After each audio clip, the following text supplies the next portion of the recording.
Leroy Cruz here, your life applications officer. Number one, anyone that's been watching my channel knows that I'm not black conscious. Neither do I baby, spoil, or agree with black people.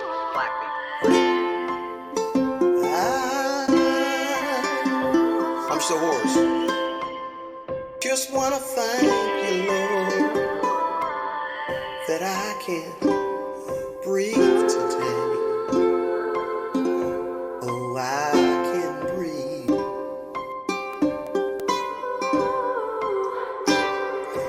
Leroy Cruz. I love me some white people. Leroy Cruz. I love me some white people. That's another dumb thing that black people jump. That's another dumb thing that black people jump. Leroy Cruz. I love me some white people. Leroy Cruz. Black. Next to every good black person is a fuck. I just wanna thank you, Lord, that I can breathe today. Yes, I can hear because of all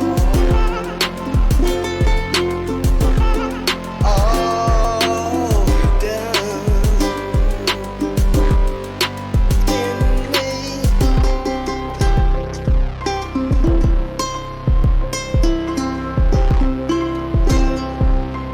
Now that's just a piece of the song. Look here, you stepped into Dragnuts territory. I'm the mob, nigga. Leroy Cruz. I'm the mob, nigga. Leroy Cruz. I love me some white people. I'm superior than a lot of blacks because I follow the right culture. Leroy Cruz. I'm the mob, nigga. Leroy Cruz. I love me some white people. You know, I've seen these atheists act like a bunch of fags. Leroy Cruz. I'm the mob, nigga. Leroy Cruz. I love me some white people. A woman flashing her beauty. That's like walking in a room with dog treats. Like, why are you bringing those in here? Are you trying to tease me with treats, or what are you doing? And even clean I think women are naive. because of all I love Jesse Lee Peterson. I think he's got a great mind. you've done Need watch mouth. Need watch goddamn mouth. in me. And I'm thinking, brothers, sisters, somebody know this lady. Come get your dog. Like, call off your dog, man. Get her out of here. You know. Leroy Cruz, your life applications officer, signing off. Give me something and I'll write a video about it. God bless you. Good night. Give me something and I'll write a video about it. So I fucked up with the title. I forgot that the stream that I did about him last time was almost it was 3 hours long, because his was extra long.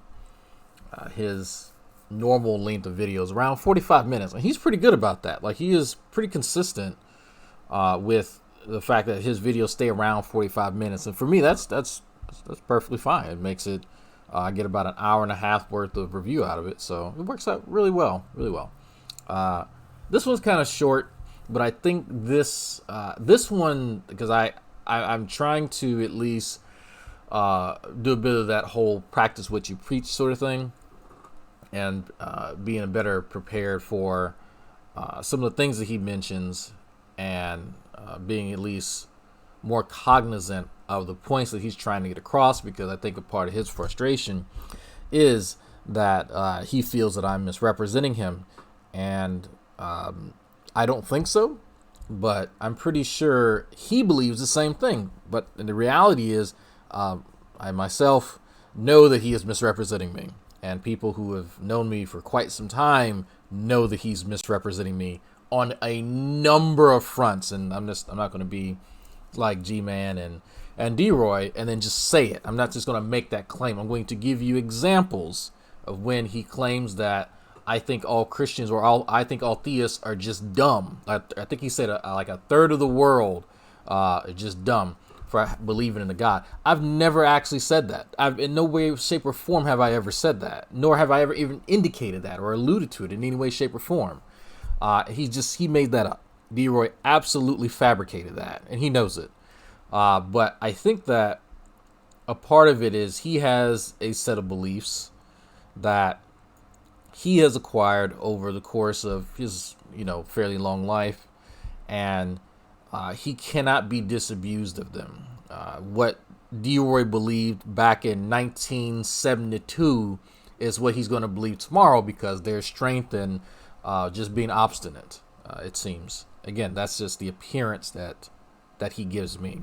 That may not necessarily be true. I'm pretty sure there are things that he has had to return to.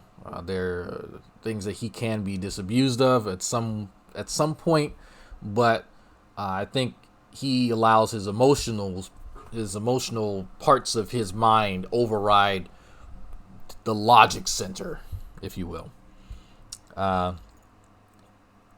He made this series of videos towards me, I think the boxing perspective, I think it's called. Yeah, the boxing perspective, with the hopes of disabusing me of a few things, and a few of them he did. I can't walk away saying that I did not internalize anything. I had made somewhat of a flippant statement before, and I say somewhat of a flippant statement. I wasn't entirely serious about it. But a part of me does think that part of me does believe this, but I had made the statement, something to the effect of he probably has no one in his life that loves him. Now, obviously, if you have any communication with anybody, especially if you have living family members, some of them are just bound to love you just by virtue of being related to them by blood or marriage or whatever, especially if you have children. Now, most people would take my statement as hyperbole, but D-Roy was highly offended by it, and in fact got so triggered that he made that a whole section, I think 2 of his videos, and so he dedicated almost one entire video just to disabuse me of this notion, going through family photos, going through the annals of his life, describing his favorite person in the world and a Cutlass Supreme that he had owned at one point in time, and a bunch of other kind of superfluous nonsense that really had nothing to do with the fact that I had made an observation based solely on the fact that he talks about all the negative aspects of his life. Almost entirely negative. The impression that myself and many others have garnered. I don't have all my words today, folks. I don't have all my words today, so you're going to have to work with me. The impression that he gives people is that he doesn't enjoy life. He doesn't seem like a happy person. He does not come across as someone who is fulfilled, someone who is happy, someone who is gaining something out of his own existence. That is not what D-Roy Cruz, Life Application Officer, comes across as. And I can only speak for myself and a handful of other people that routinely watch my videos who have fulfilling lives. And this isn't just people who don't believe in some deity. There are tons of people who do, including my own mother, who thinks that he has a miserable life. It may just be the fact that D-Roy Cruz communicates that to his audience. Now, I'm pretty sure D-Roy disagrees with that vehemently. I'm pretty sure that that's something that he can't actually comprehend. But he has on occasion gone back and actually watched his own videos and has acknowledged on more than one occasion, that he came across a particular way that he did not mean to. And I am being vague for a reason. It's because that's been on different videos and for different reasons. One of the videos he took down, he admitted actually recently that he came across incredibly racist, and that one of his people, one of his fellow parishioners, I believe, told him that some of the statements that he was making were incredibly racist. And so he went back and looked at it and went, oh yeah, it is. I can't imagine D-Roy Cruz coming across racist at all. One of the other videos that he had taken down after I had scolded him was a video he made towards me, which was just like, these are funny. Like, these videos are quite funny.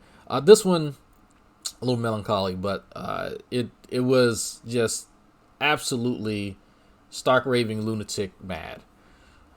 And he went back and he saw his own behavior and said, you know what, that's not very becoming of who I am as a person. And you know what, I get it. Like, it happens. You get worked up. But that tells me he doesn't actually watch them right after he uploads them. He does it, doesn't understand how he comes across, and just, go, whatever. You know, it is what it is. But the point that I'm trying to make is that if you know that you have that inclination and it happens more than once, it may be in your best interest to kind of review your own stuff. I tend to know how I come across. I'll have a live audience that will actually tell me, and I have a wife that will sure as hell tell me, and I will have that inkling in the back of my head that, you know what, maybe I shouldn't have gone, and maybe I should not have, I've been really off the cuff, and I didn't filter out what I needed to filter out. There's usually something back in here that says that, but not everyone has that. I get it. But this video, some of you have probably already seen it, is something that is a bit of an oddity, because you see a different side of D-Roy. And he specifically made this video because I had mentioned sexual abuse in my past. Now, I don't tend to talk about certain things about my past, but since D-Roy was using that and quite strongly referencing it a few times in several of his videos, I decided to mention that too. I mentioned it not to try and garner any emotional support or any of this sort of thing that I see other people do on the internet, but to contrast it against how he has come to his conclusions, because he even admits here that he and I share that in common, that being sexual abuse. And it's not the kind of my uncle touched me in the basement sort of sexual abuse. It's quite more complicated than that. But it's something that I've gotten over many years ago. But I did not use that as a cudgel against the LGBTQ community. In fact, the person who allegedly did stuff was a woman who was bi. So it's interesting that even with that aspect of our life that we share in common, I don't draw the same conclusions that he draws. And he actually goes into some detail about some of his associates in real life that also caused him to pick up on what he refers to as a pattern. And again, he's mentioned this and referenced this in a few videos, but he goes, I believe, into explicit detail on this occasion. And to me, I find it interesting that he doesn't seem to get that the minority of people that he runs across in his life just so happen to be just reprobates. That's something that D-Roy doesn't seem to really get. That if he were to take the maximum number of people that he's run across in his lifetime and compare that to the number of people, let's just say, in the entire city that he resided in, what fraction of people do you think that he'd actually encounter? Is it 10%? Is it 1%? Is it 0.01%? It's probably 0.003% of the population of wherever he's living. But D-Roy then takes these personal anecdotes and he extrapolates them across not only the entire population of his local area, but the entirety of the human population. That's what kills me about D-Roy. He thinks that the few examples that he has encountered in his life are emblematic of an entire demographic of people. It's a hasty generalization. For some strange reason, the few encounters that D-Roy Cruz, Life Application Officer, has had resembles every single goddamn person, from whether they reside in the political sphere, social sphere, racial, sexual orientation, gender, all that other kind of stuff. All that other kind of stuff. And it doesn't take much to understand that no, there's no way that you've met every permutation of person out there. Sure, you can find some similarities between people of a particular political, background, and, sure, whatever, right? People who adhere to this ideology are strung together by the tenets of whatever this ideology is. Where's that outlined? How is that outlined? How do you measure or observe that? All great questions. You can group people into any category, but you also have to pay attention to the dissimilarities as well as their similarities. And ignoring the dissimilarities in favor of a conclusion that you want to draw is not being very honest. And I think that's D-Roy's problem, is that he does not want to be disabused of something. When he feels strongly about something, then it has to be right. It doesn't actually matter. And something that D-Roy does not really tend to practice, in my opinion, is this habit that all of us should practice, is fact-checking. Just making sure that I am not being biased. I don't think D-Roy has a real big mechanism on checking his own bias. I don't think that he's interested in that, honestly. And that's something that he is kind of skipping over when he talks about my reference to his psychology, his unique psychology. I think he was a bit disappointed that when he wanted to, an answer as to, well, why did you target me? Because he's targeted individual. He's persecuted. Giving him criticism is persecution. No, I didn't make that up. D-Roy actually said when Christians get criticized, that's persecution.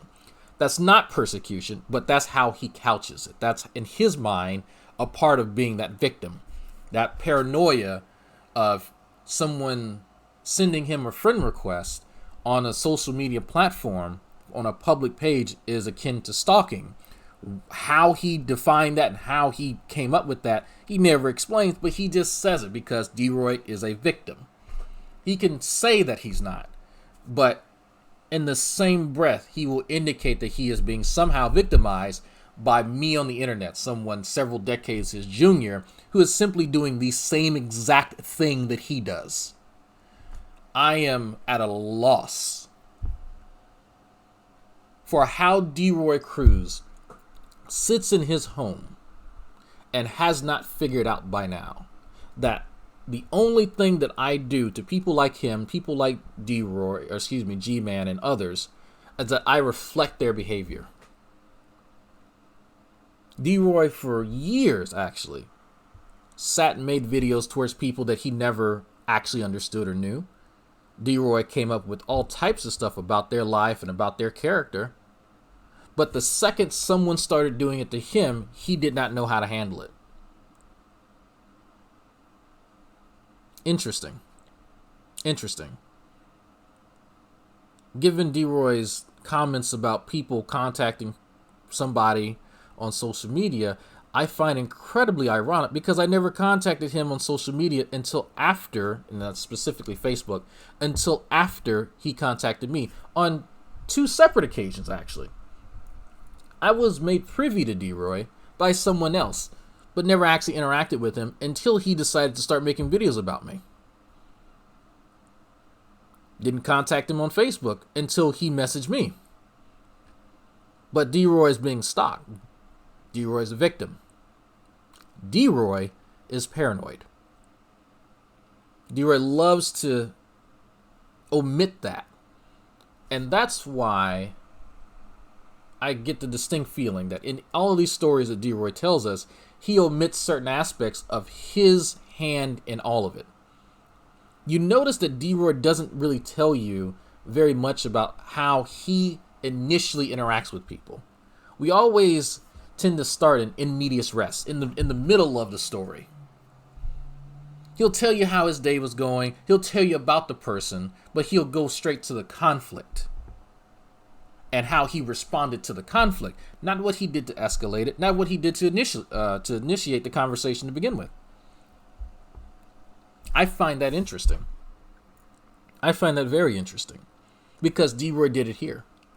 In fact, I carefully guarded my words when I was interacting with him on social media because I knew he'd do this. I knew D-Roy, based on your previous interactions with other people, because I've watched a few of your exchanges in comment sections, actually, before I even engaged you. I watched how you talked about other people before I engaged you. I remembered some of the things that you were saying about the videos that I was making towards you when I was taking my time and explaining to you my positions on a variety of topics, evolution, religion, LGBTQ stuff, whatever. All your favorite pet topics. And I paid attention to how many times and how long I spent explaining the different aspects of exactly what that position was on those topics. And then what I focused on in your response was what you took from it. And I've noticed, even in this exchange, if you want to call it that, when I answered your question about, why you were targeted, you mentioned that I spent 10 minutes talking about stuff. Now, the 10 minutes that I spent, and I don't think it was 10 minutes, elucidating my point is what you skipped over. And from 10 minutes, you extracted one line about you being a curiosity. You, specifically your mind and your thinking processes, being a curiosity to me. That's all you extracted from 10 minutes of talking. I would have to point out something to you, D-Roy, that's kind of obvious. Maybe you don't really possess the capacity to understand other people the way you think. Because in 10 minutes of talking, all that you extract, not a summation of the 10 minutes of talking. No. You purposely cherry-picked one comment in 10 minutes of talking, D-Roy. Do you not know how that makes you look? If I were to sit and listen to an hour-long lecture, let's say on cell biology, and in that lecture, hour-long lecture, they cover cell receptors, they cover the transmitters, ligands. They cover about 5 separate topics. But if the instructor or the lecturer says cell physiology is incredibly complex, if I extract that one comment, that one statement from an hour-long lecture, do you think that I understood the lecture? Because essentially it's editorializing. I'm commenting on my personal feelings about something. Well, sure, you can get a little bit of something out of that, but that's not the meat and potatoes of the talk, is it? You didn't even attempt to parse out anything that I said, nor even reference it, other than say, well, I talked. I pick my words very carefully. I tend to. Even when I'm doing this off the cuff, I have a particular cadence that allows me to think about what I'm going to say before I say it.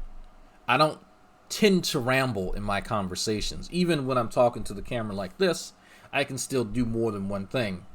The advantage of being able to multitask and have more than 6 brain cells to work with. So, I have to reiterate, D-Roy, that the perception that you give off to other people is entirely based on your behavior, on your own words, on your own merit, whatever they may be. It's not simply me dictating you to other people, because mind you, I can have my opinion. I'm not going to sit and pretend like my opinion about people does not impact the way that they view others. Oh no, it does. It shouldn't as much as it does, but I acknowledge that. That's why I try to keep my personal opinions couched in a specific realm, and that the statements that I make about people are backed by their own words, their own actions, so that if I go off the rails, there are others who see it for themselves. No one sat here and just made up stuff about you. You can make an assessment about someone and be completely wrong. But at some point, you have to take responsibility and go, you know what? How did they come to that conclusion? I can tell you right now how you came to certain conclusions about me. It's based on your interactions with other people. And there are similarities between those people and me. So you made an inference. That's fine. You're wrong. But I understand how you did that. I don't think that you actually understand how people do the same thing to you.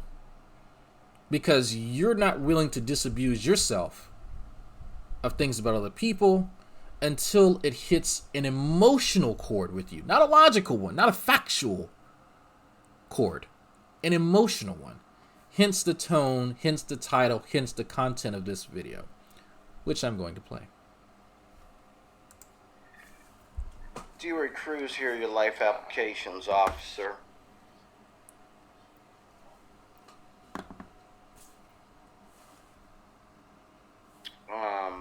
Speaking to Dragnot Silvez.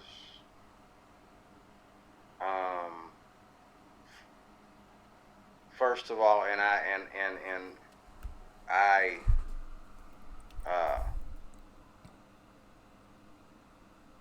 don't want to pretend, and I don't want to be critical, but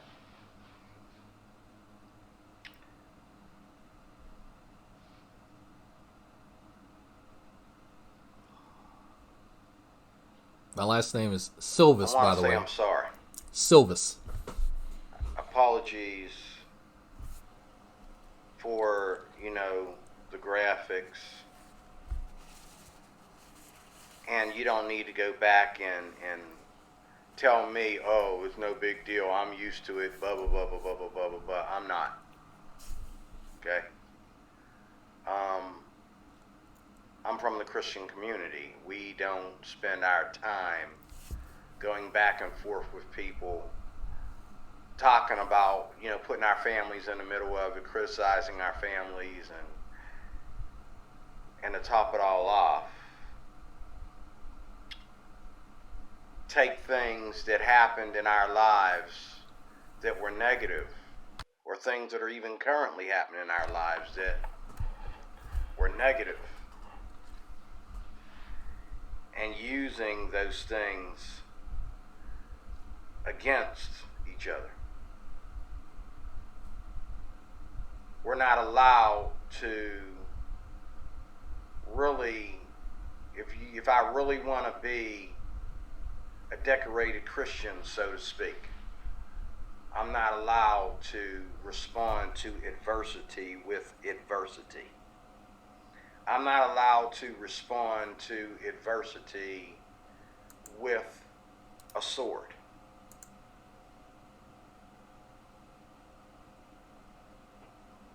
So I apologize for the graphics. I apologize for every foul word, every foul misrepresentation, everything that I've said to you negatively. Even things that I felt that were my right to say them, because I am a Christian and I am anti-gay. I am anti, humanist, those kind of things. If I know what I'm talking about right now, anyway, okay, maybe I don't. But I'm anti to these things. Because they've never done anything from my life, speaking of conversation. They've never done anything from my life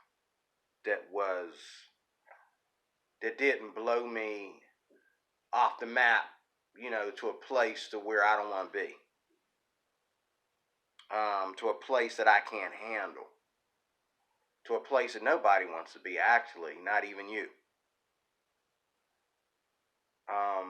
So I apologize for, the going back and forth and so forth like that. I was going to use my screen recorder to do this video. As you see, I got it down here at the bottom of the screen. It's ready to go, but I don't really care to make you listen to yourself or to hear me making a fool out of myself on your show, because you said two things in that video. I'm trying to think of the title.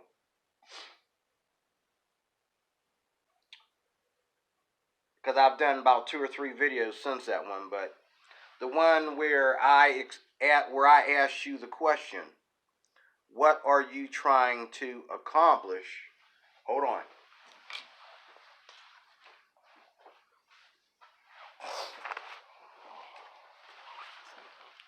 The one where I asked you, what are you trying to accomplish? And you finally gave me the answer. And when I first heard you, when I first asked you the question, when I said that, and you went to clapping your hands and acting crazy, oh, finally, we're getting somewhere, however you put it. I was hoping that we were finally getting somewhere, but then after, I guess it was like, 10 minutes of you rambling on about, and it seemed like you were very triggered. I could be wrong, it could just be your act, but you seem to be triggered. And I mean, you're welcome to go back to the videos and see how you carry on if you want to. But, because I don't feel like, I can't, like on here, like on my computer, there's timestamps. But on here on my phone, it doesn't give me the timestamp, so I can't memorize the number. And, and me putting my finger in this little ridge down here is actually blocking the timestamps instead of, so it'd be better if I did it on a computer one of these days. I'll have all this wonderful technology and I can get myself an extra last name, call myself Cruz Silvez, because I, now to use all this modern technology.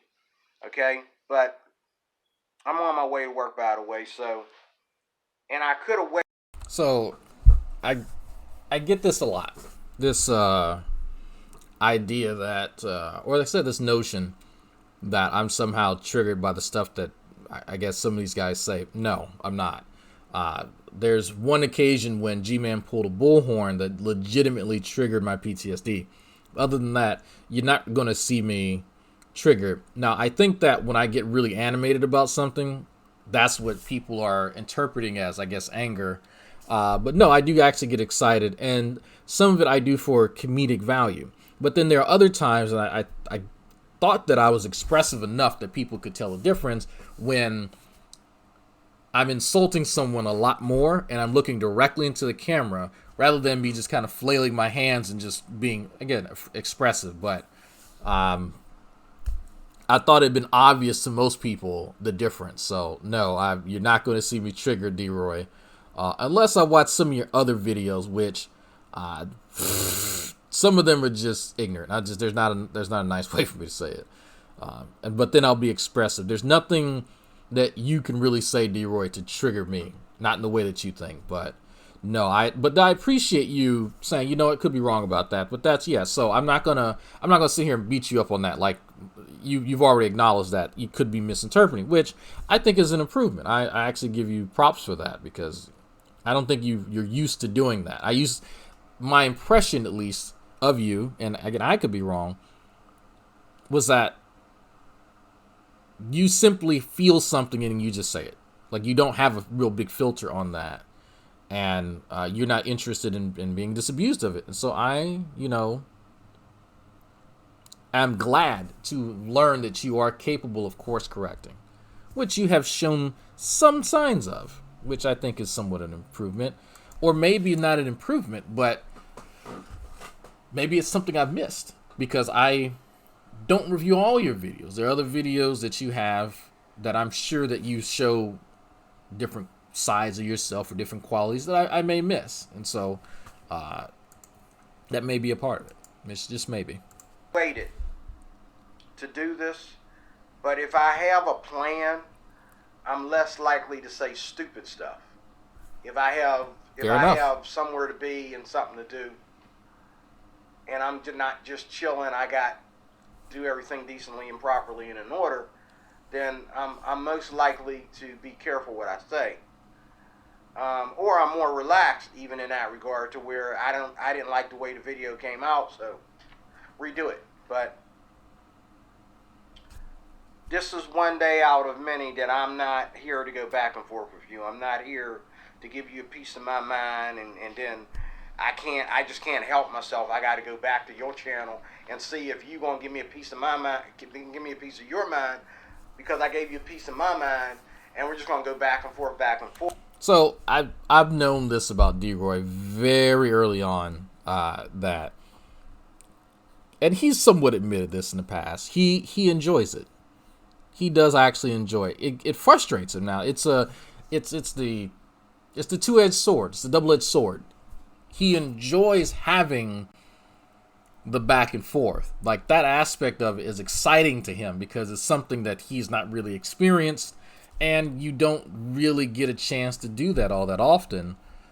But it also comes with, you don't know what this person's going to say, and you're sitting there listening to it, and you're not necessarily hoping that you hear all, bubblegum, candy, lollipops, and unicorns, but someone's focusing on you. An audience now sees that, and I get it. I'm not going to pretend like I wasn't there at some point in time on YouTube. It's been years since I've had that feeling that, oh shit, someone's making a video to me. But that was, for me, that, like, just to give you a rough timetable on that, or time frame, that was back when you could make response videos and you could directly post the response video underneath the initial one, so people could follow this series of videos, and you would have, you would put response at the beginning of it, and then you could look below, boom, response to yada yada yada, response to yada yada yada yada, response to yada, and so you could follow this back and forth. And people ate that shit up, and so that's what you would look for, and that grow people's channel. But that's also how other people, leached on other folks' subscribers, which you do what you do, right? So that is something that I found interesting about D-Roy, almost endearing. That he had to abstain. He had to actually unsubscribe from me because he kept responding. He kept every it wasn't like back to back to back like every day, but whenever he would get off of work, and it'd probably be like 48, 50 hours later, he'd make a response video initially, because he got a little bit of popularity.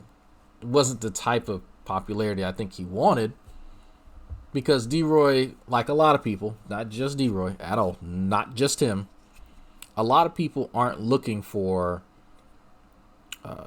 pure e-fame. They're looking for, adulation. They're looking for people who simply repeat the shit that they say and give them affirmation.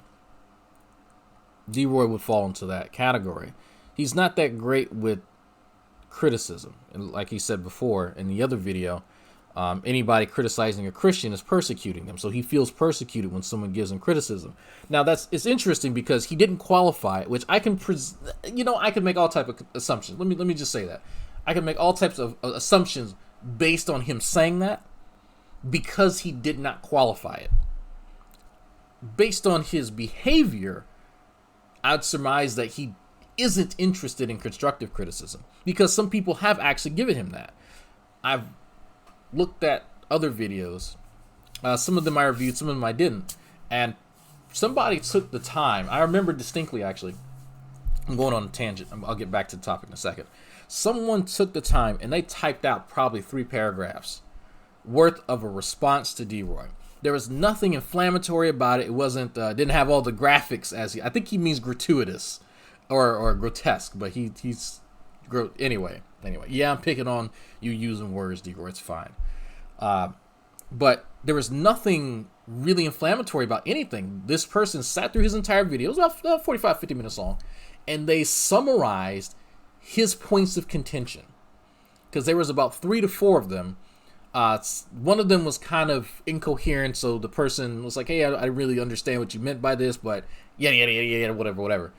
And so D-Roy was dead set on people trying to answer these, because he was like, here's what you guys need to be accountable for, and you can't answer this, and I don't get this, and why don't you explain it to me? And he's indicating this all throughout the video, up until the end. And this person obliges his requests and categorically addresses each one of those points of contention. In the comment section, D-Roy replies, "Why did you write me all that? That's a novel." It's probably 3 paragraphs, if that.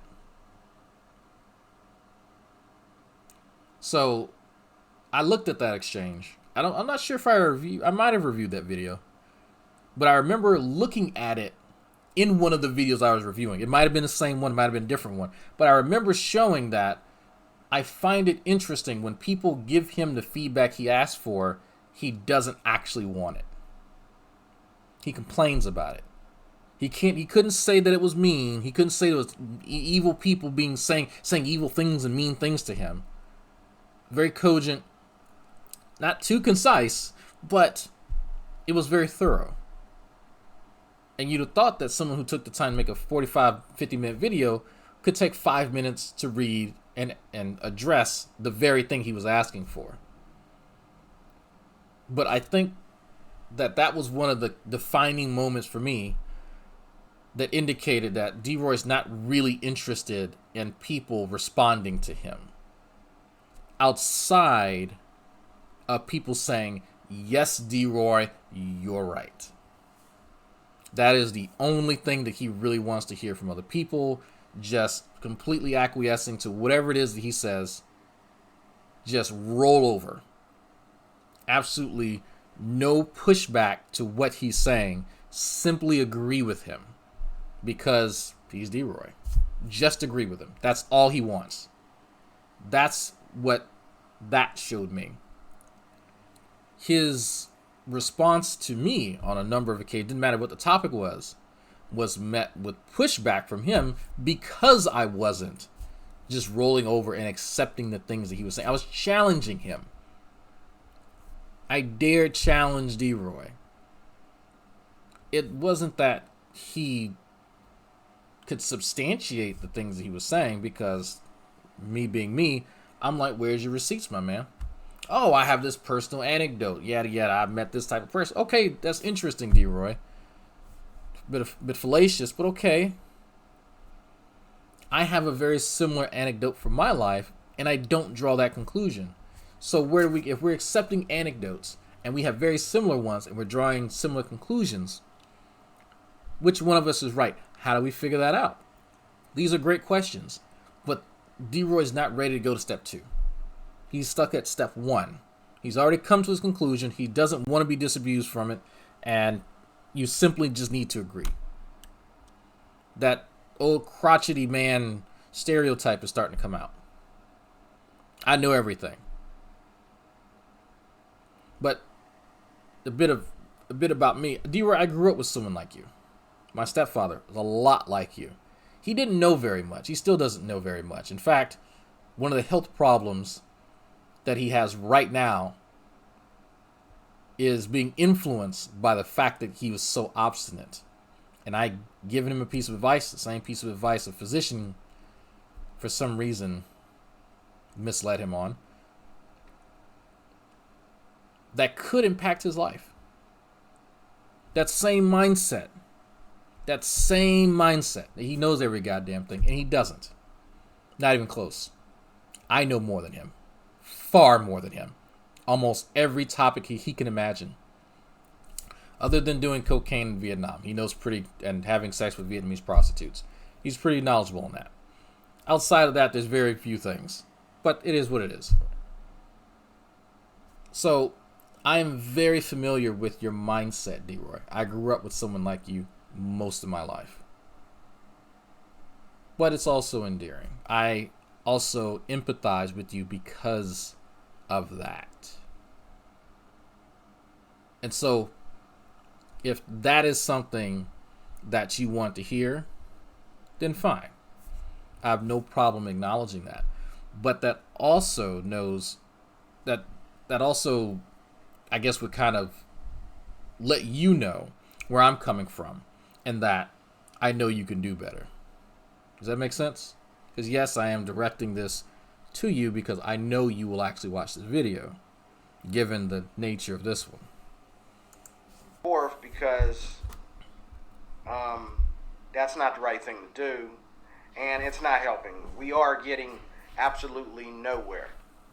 But I know and I understand that you don't want to get anywhere because you said so right here. Here we go. I have what you said. Okay, mind you, I've already watched this video. I've already watched this. I watched the last one as well, and it's interesting when he starts impugning motives. And his, what's Brendan saying? Am I going to review Trim Pearson debate on evolution? I'll see. I really don't want to sit and watch him repeat the same thing over and over again. I might open it up and listen to it on like 2x speed or something, just to see if there's anything new. If it's nothing new, then it's the same shit. It's the same fucking mistakes that he probably makes all the time. But we'll see, Brendan. Yeah. Oh, yeah. He wants to impugn that he knows that I don't want to get anywhere. He knows this based on one statement that I made. So let's listen to the one statement, because it's not going to be, yeah, I don't fuck D-Roy. I'm going to say whatever I want to say about him. No, I don't really care what he says. Let's see if it's something that would sort of indicate that I don't want to get anywhere with him. Because if I didn't, now think about this. If I didn't want to make any progress with anybody, why would I invest time learning about them? Does that make any sense to anybody? Why would I concede to being wrong about anything about them? Does that make any sense? There's several indications that I've made, several behaviors, several actions throughout the course of the last month or two, and just overall dealing with them that would indicate the opposite. But D-Roy already has the conclusion, and listen to how he substantiates his claim. Listen to how he came to this conclusion and the evidence that he has, and ask yourself if it makes sense to you. If it wasn't D-Roy and Dragnot Silva ass, if it was you and some other person you ran across, them talking about you talking about them, doesn't matter. Ask yourself, does this make sense? Is D-Roy making logical sense? Now, if your audience thinks that this is a sophisticated, educated answer, the truth of the matter is, when I asked you, and I see you said two things in this video, and let me get to it. But you said two things in that video, and you'll know when I tell you which video it is. You'll know when I tell you what you said. I can't remember. I've done about 4 videos since our last blow up. So I don't think it's I'm a not blow keeping up, count, but now I am, because I forgot to mention, he views like these exchanges as way more contentious than I do. I think he takes this way more seriously than I do, and I'm not sure how to indicate to him that I don't. Like, I don't really take this very seriously. Like, I don't know what he wants me to say, that I'm like staying awake at night thinking about him, and let me not say it. That's really homoerotic, but I'm hopefully he laughs at that. But I don't know you. You don't have an impact on my life. You don't have an impact on my life.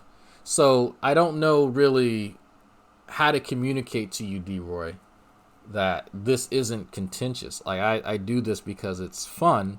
I do enjoy watching some of your videos. A lot of them are pretty boring, but I think this is interesting to me. This is about no more than a 2-hour time sink for me that other people also get to kind of watch as well.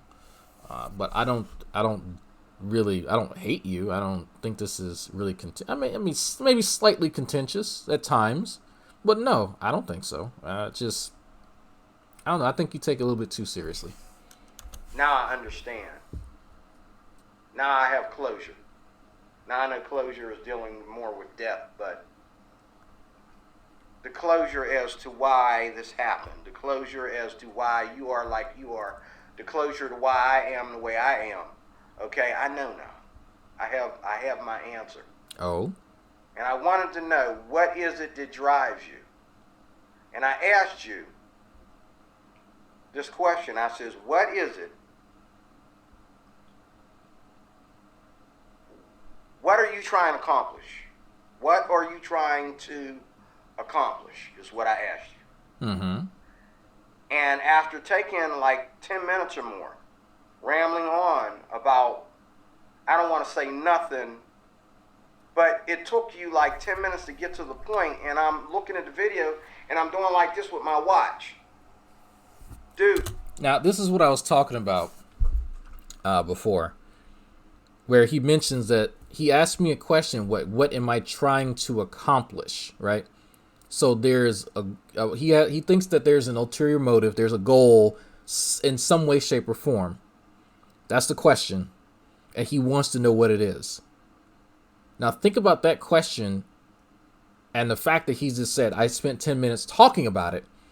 He doesn't want to say that I didn't say anything, but not even a summary of what the 10 minutes was.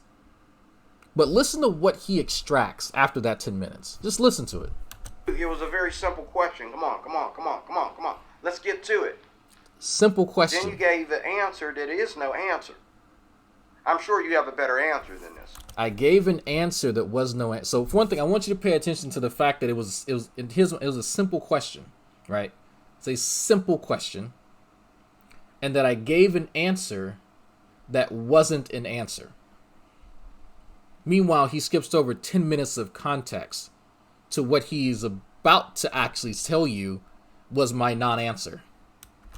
But your answer was, the reason, if you want to know, Mr. Cruz, the reason why I do your videos like I do your videos, blah, blah, blah, is because of my own fascination with your weird psychology. Now, what was the question that he had asked me?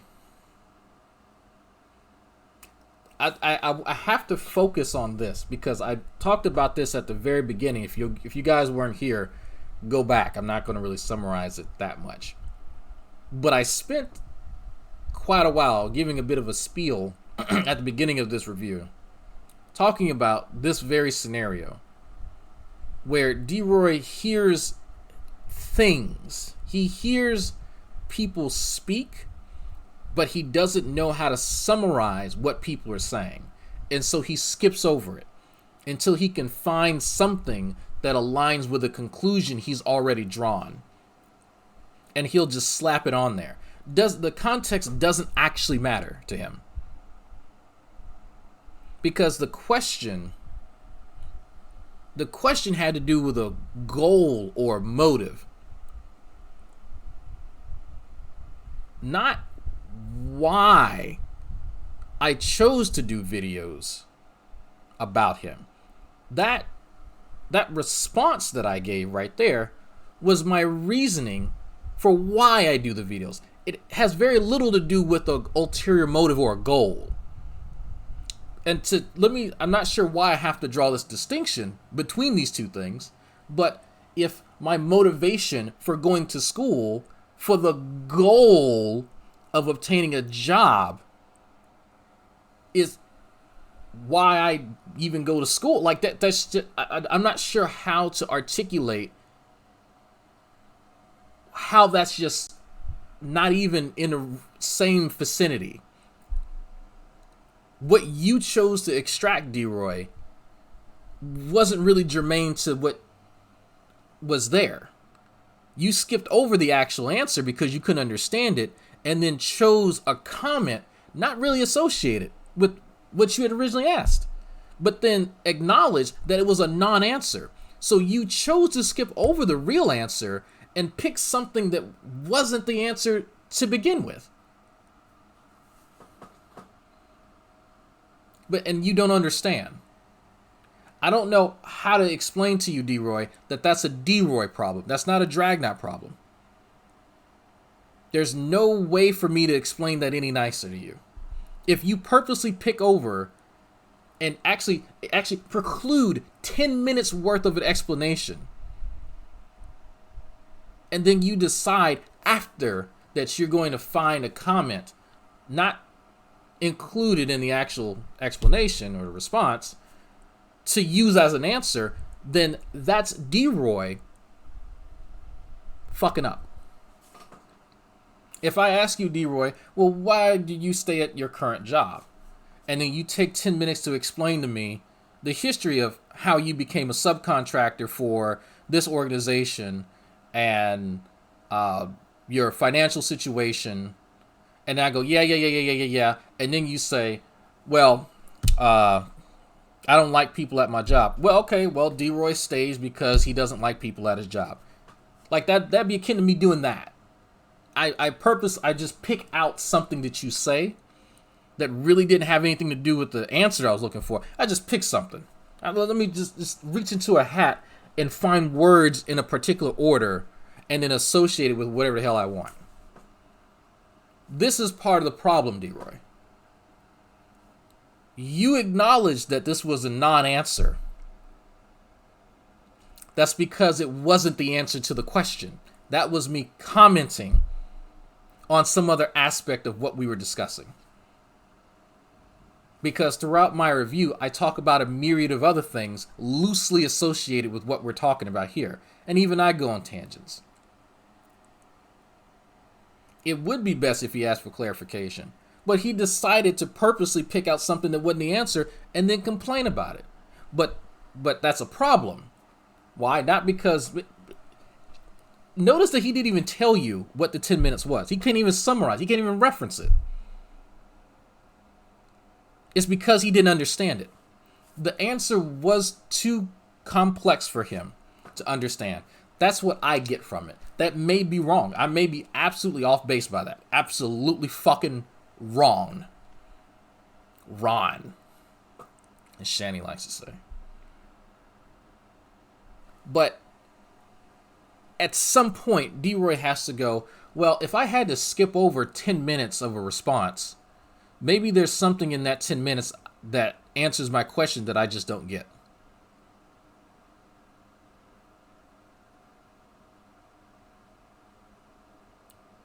You would think. Well, wait a minute. That's my answer. I didn't expect that to be your answer. It's his answer. That's supposed to be my answer. Because that's a blow off. That's just blowing it off. Like, that's blowing it off. That's just saying any old thing to keep from getting to the point. That's not really an answer. Well, it's interesting here because this is him tacitly acknowledging that he gives other people bullshit.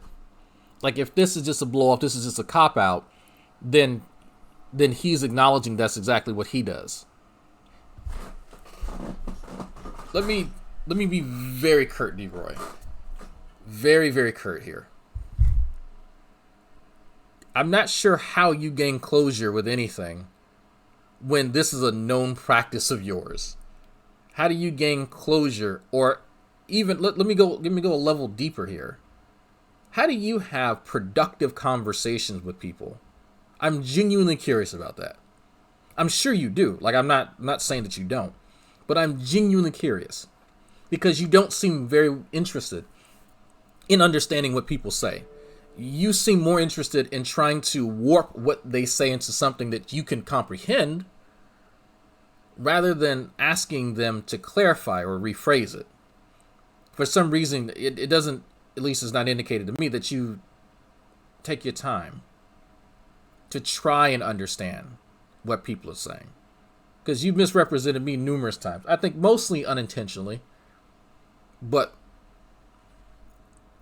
I can't for the life of me figure out why you haven't acknowledged that failing of yours. Maybe I shouldn't call it a failing. Maybe just a flaw. This is a flaw. You've somewhat referenced it, but then you've kind of made it, well, I've always been like that. I always said, like, well, well, people always make mistakes. People always are wrong, but then they correct it. Especially somebody who values themselves as a mentor, as a teacher, as a life application officer. If you're trying to instill within people great values, virtues, convictions, these sorts of things, wouldn't a part of that be effective communication? How do you do that without effectively communicating? That's what I'm curious about, because I've actually been in that role in the military, outside the military, and effective communication is at the base level. Like that's a basal set of skills that you need. One of them is effective communication. That seems to be something that you lack in most cases, at least with us, me and you. And you don't really care, because I can sit here and trash you all day for speech, for petty stuff like that. Saying crouch instead of crotch. That's silly stuff. I acknowledge it. It's petty. It doesn't really matter. What I find most disconcerting is how lackadaisical you are about your ineffective communication skills. And no, that doesn't really include you mispronouncing words every so often. It's you misrepresenting people unintentionally and intentionally, because you can't be bothered to ask somebody to rephrase or to clarify their point. You just presume that you understand, while acknowledging at the same time that you just skip over large swaths of what they say. I guess maybe this is a way for you to maybe associate it with this idea that other people ramble as much as you. That's not actually true. Some people are very concise and very clear, and some people are very long-winded, but are more clear than you are when you speak for less time.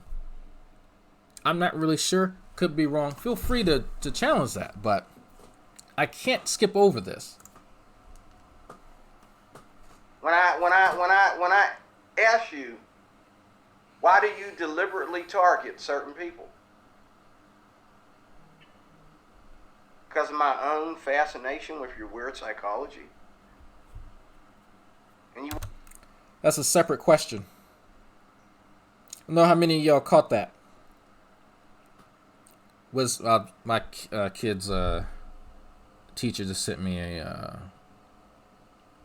email. Give me a second. How many of y'all caught that just now? How many of y'all caught? What time is it's almost 11 minutes in. Let's say 10:45. 10:45. And D-Roy associates what I said with a different question, because the first question had to do with ulterior motives and goals. Listen to what he says now. Just pay attention. that's not really an answer. When I ask you, why do you deliberately target certain people?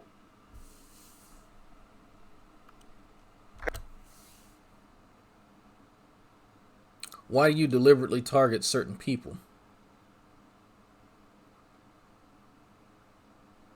That's a different question. Why I, or myself, or anybody else may be drawn to someone is different from the goals or the objectives you may have in dealing with that person. That's like, well, what direction are you heading in versus where are you heading to? Does that make sense to everybody?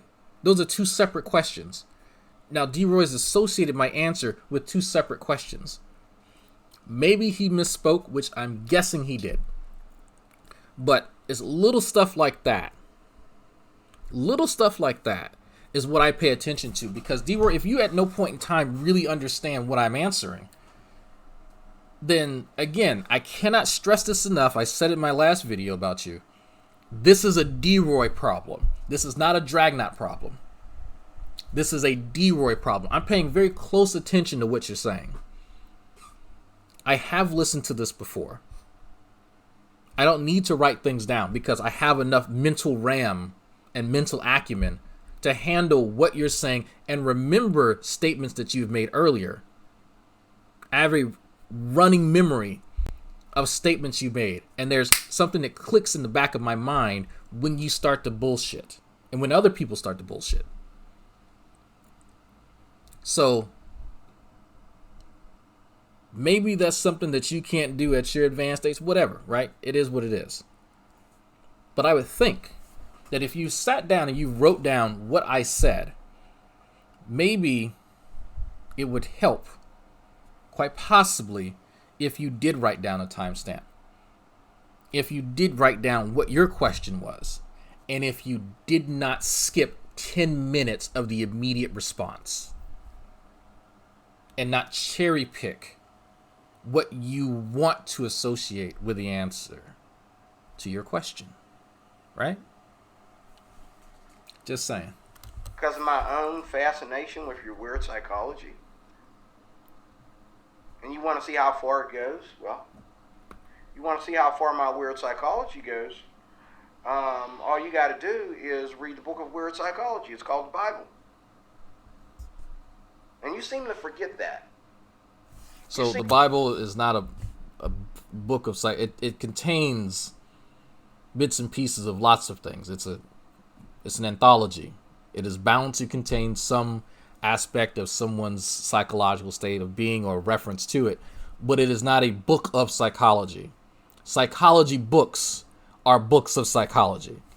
It sounds like a semantical difference, but it's not. There's a huge difference in something containing an aspect of something and something that is completely comprised of something, right? There's a quite a bit of difference. The speck of sand in your oatmeal versus a beach, for an illustration.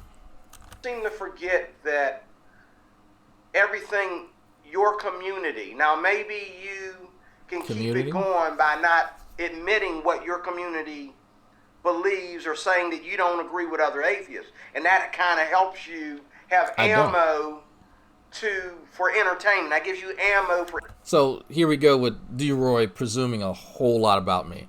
For one, this phrase people talk about, atheist community.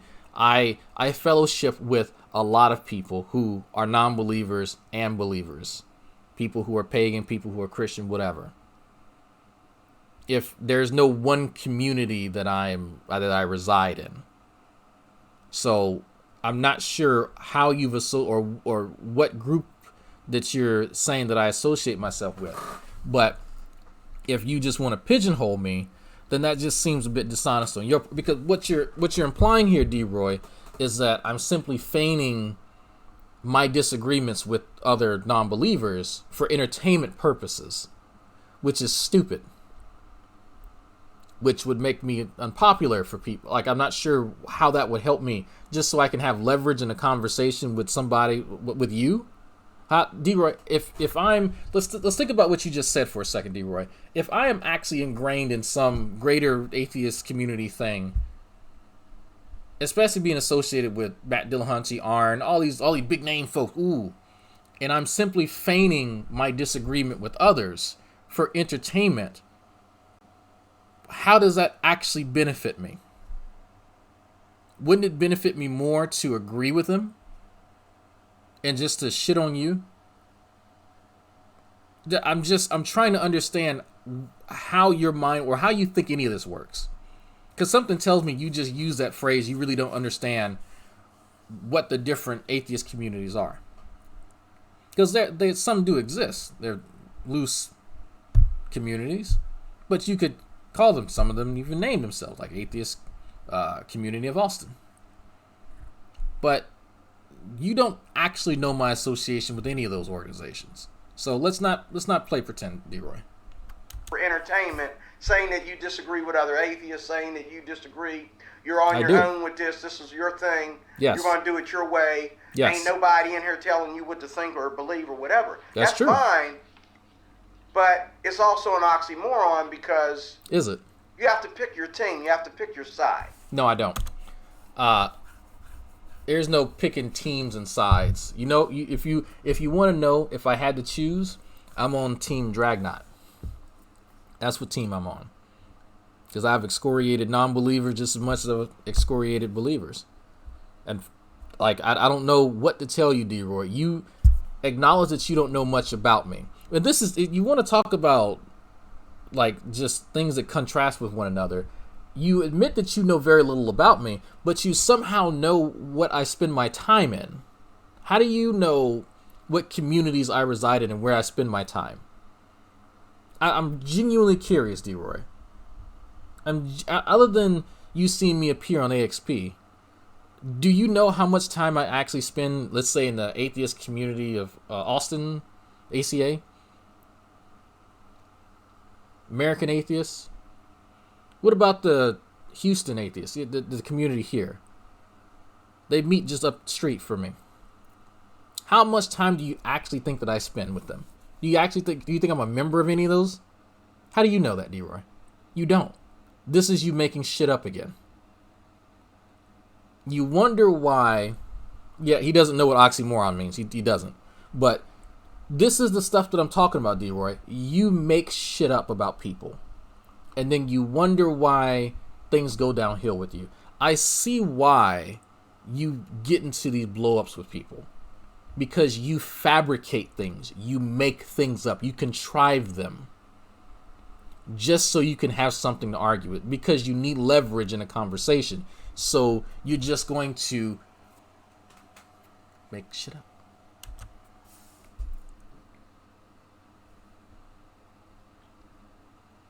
My own fascination with your weird psychology. I felt it. I just stopped when you said that. Like, well, wait a minute. I thought you had a more educated answer than that. I thought you had a more science, and you threw science in there. I don't remember anywhere in the video where I discussed science, but you threw that in there. But I just threw science in there. It's another example of D-Roy not understanding context. Just another example. Just what it threw science in there for what? What was the science reference, D-Roy? What specifically did I say? What was a summary of what I said? What was the context of it? You didn't understand it.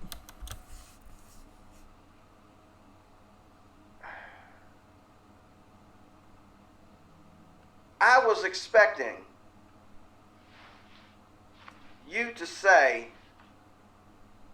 something real sophisticated. Like maybe on the lines of, I want my audience, you say some interesting things and I want to break that down to my audience. Maybe you were just triggered. Maybe. Okay, so my response didn't meet your expectations. Got it. Fine. I fully accept that. That's fine. What you, I guess, start to kind of describe here is a bit interesting, because I'm not sure you really knew what to expect, but whatever it was, you expected it to be more. So you've indicated that you wanted to be more sophisticated. You wanted, I guess, an answer in some form that contain something more that the audience can sink their teeth into. Okay. The issue, D-Roy, is that there's very little in your videos for me to really take and extrapolate and to break down. There has to be something here to begin with. There are plenty of videos where I can go into detail about, I'll give you an example. Fuzz Rana from Reason to Believe, he talks about the problem with early Earth science, the amino acids forming de novo and becoming complex proteins. The issue where you would need a creator, yada, yada, yada. I can go into the biochemistry of that and talk about that and talk about research. But that's because there's something there. Now, I think that he's absolutely wrong, and I can communicate why. But D-Roy, you don't have that sort of, that's not your content is the issue, D-Roy. You want your content to be broken down and to have sophisticated responses to it. But in reality, what you offer is down here, way down here at the bottom of the barrel. And a summation of your content is as such: anecdotes from someone not well educated being extrapolated into derogatory and inflammatory stereotypes. That is the summation of almost everything on your channel. You experience something a few times in your life, and so now you understand everything that there is to know about this demographic of people, this demographic of people, and that demographic of people, and how stupid and ignorant they are. And you ramble and rant and rave based on your limited perspective and understanding of whatever those demographics of people are, whether they be white people, whether they be Democrats, liberal, progressives, LGBTQ, whoever. That is a little summation of what you have to offer. There's not much for me to break down other than addressing how little you actually know about these topics. I spend more time just trying to go over the basics of the differences between gender and a gender role, because I specifically remember in one video you didn't know the difference between the two, which is kind of important if you're making a video about the change in third wave feminism and how it's affected the United States. If you're going to talk about it, know something about it. But most people, the majority of people, know the difference between someone's gender and the role that they take in said gender. But you don't. You conflate the two. Almost the entire video, I remember, you did that. And then you even threw in sexual orientation in there. Those are three separate things. Now, there's some overlap where someone of a particular sex is associated with a gender and then by associated with a gender role. Absolutely. There is overlap. But you trying to parse out the issues with what you see going on today doesn't work when you really don't understand the differences and where those demarcations are. It kind of defeats the purpose. But D-Roy, you can't expect a higher playing field. You can't expect sophistication when that's not what you bring to the table. I can only work with what's in front of me. Hate to break it to you. I'm pretty sure that's not the best thing in the world to hear. But we all get the conversations we deserve, right? Maybe Ozzy you were Dictum. just triggered at that moment because of, you saw the video, hopefully, before you aired it. So maybe you were just triggered. I know you skipped some things out. And I'm glad you did, because I was really being nasty and dirty, and Yeah, I skipped over it. I have to answer to God for that, okay? Yeah, there was a lot of stuff that he was saying about me and about other folks, and it's just like that. There's really no point in me to address. I'm like, whatever. Like, he's venting, and I could kind of tell based on the body language that he was just going off, saying all type of inflammatory things, graphic things. But that was him having fun. That was him being mean. Whatever. I'm a big boy. I can handle it.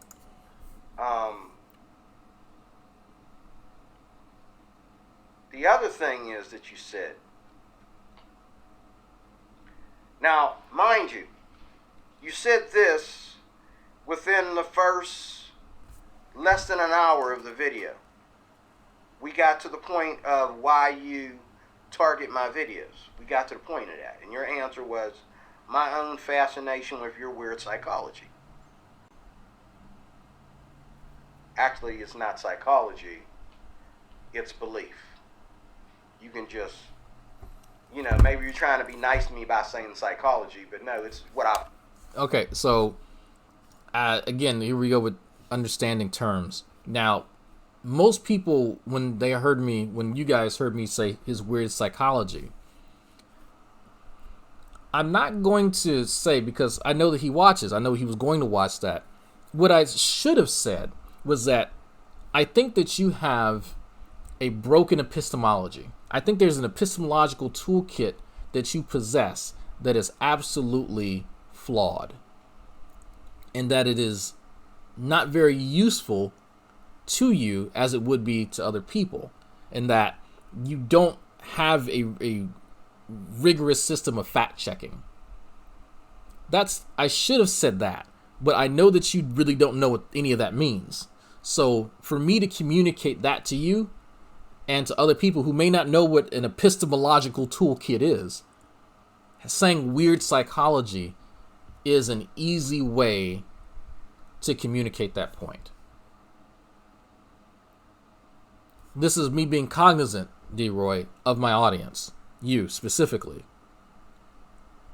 Because I know that if I use, and I've noticed this about you, if I use certain words that you don't know, you purposely skip over it. Remember that 10-minute rant that which you call a rant for the actual explanation? There were some words in there, D-Roy. There was a few words in there, weren't there, that you didn't know? Could it possibly have been the reason why you skipped over it? Because I've noticed that you do that. And I've tried to leave out a lot of the jargon so that I can communicate with you, so that hopefully you'd be charitable in your interpretation of what I say. Because it doesn't benefit me any for you not to understand. I could sit here and chastise you about all the words you don't understand. Well, there's well over 1 million words in the American lexicon. Of course you're not going to understand everything. Neither am I. But it doesn't help when you try to speak on something you know little about. When you don't take the initiative to say, you know what, before I make a video, let me at least try to look up what he said, or just ask. Those are too hard. Not going to do that. Not going to do that at all. Belief. It's just, I have weird beliefs, okay? And my beliefs are directed, or derived is the word I'm trying to use, derived from Scripture, believe it or not, okay? Now, I know you want to tell me about other Christians and all like that. Like I said before,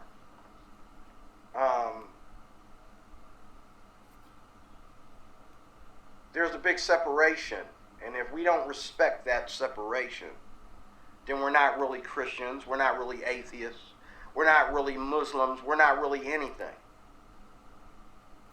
We're just people rambling off at the mouth. Okay, and ain't saying squat. There's a separation that goes with what we say. Okay? If I say I'm anti-gay, I don't need gays to come and support me on what I say. They can either take it or leave it. If I say that I'm atheist, okay? Why do I need an atheist? Why do I need atheists on my team? Why do I need to get on? Why do I need to make videos and tell my haters or those that why do I need to tell them? Well, I got some atheists in the community that will disagree with you. Well, I don't need the atheists in my so-called community to disagree with you because I don't agree with them. They're atheists. I don't understand why that's so hard for you. It doesn't mean I hate anybody. It doesn't mean that, I'm trying to go all in on anybody. just simply means that it's the separation that, you know, and if you know anything about the Bible, who are God's people? God. So you're probably wondering why D-Roy is mentioning that he needs co-signers for the people that he doesn't like. Some of y'all are probably confused as to why he's saying that. Just wait. God's people are the people that he pulled aside from everybody else to be his special, peculiar people. Okay? That's some biblical education for you that never gets discussed in an atheist debate. Or an atheist versus Christian debate. That never gets discussed to Islamics. That never gets discussed to all these various religions. It doesn't get discussed. Because that just strikes it right down the middle, talking about contrast again. Okay? That just strikes it down the middle. Who are God's people? It's really, really, to me, it's really simple. But to you and a lot of atheists, which I probably, even if I wasn't a Christian, I'd probably laugh at some things. Because, okay, I'm saying this, you know, like, if I can open this. Okay, I'm saying this. Contrast, right down the middle. You're saying shelves of test tubes and bottles, and can open this. Okay, I'm saying this. Contrast, right down. I'm trying to read his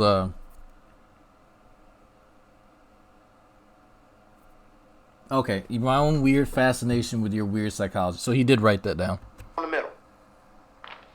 You're saying shelves of test tubes and bottles and microscopes, and you got machines, and you got all this stuff. He's getting to the point in a second. Off the wall to the floor. Got 20 shelves over here, 20 shelves over here. And then, you know what I mean, you got all these books. And then after you done understood what everything on these shelves are, and all these books are, then, Mr. Cruz, come back to me and tell me what's wrong with the world. Then you can call yourself a life applications officer. I totally disagree. It doesn't take all that. It does not take all that. Okay. It does not take. All right. So some of y'all are probably confused right now. So he was mentioning having people in different groups that he disagrees with act as pretty much co-signers. I'm plugging my phone. So D-Roy is responding to a point that I had made. And he didn't preface it, so that's why it comes across as really weird. When he says it doesn't take all that. The comment that I made, I'm going to offer a summary of what I said, was that D-Roy is not experienced nor educated enough to speak on these topics. That was more or less the comment that I had made. So that's why he's mentioning these co-signers, LGBTQ non-believers. That's why he's mentioning these test tubes and books and stuff like that. Those are illustrations to what I was referencing. So this is what he's responding to. So I'm going to actually let him finish a bit. Actually, I'm going to pee. So that, because I do want to address this. All that to know what's wrong with the world, to know and believe truth. It doesn't take all that to find truth. Okay? But getting to the last part of your video. Now, mind you,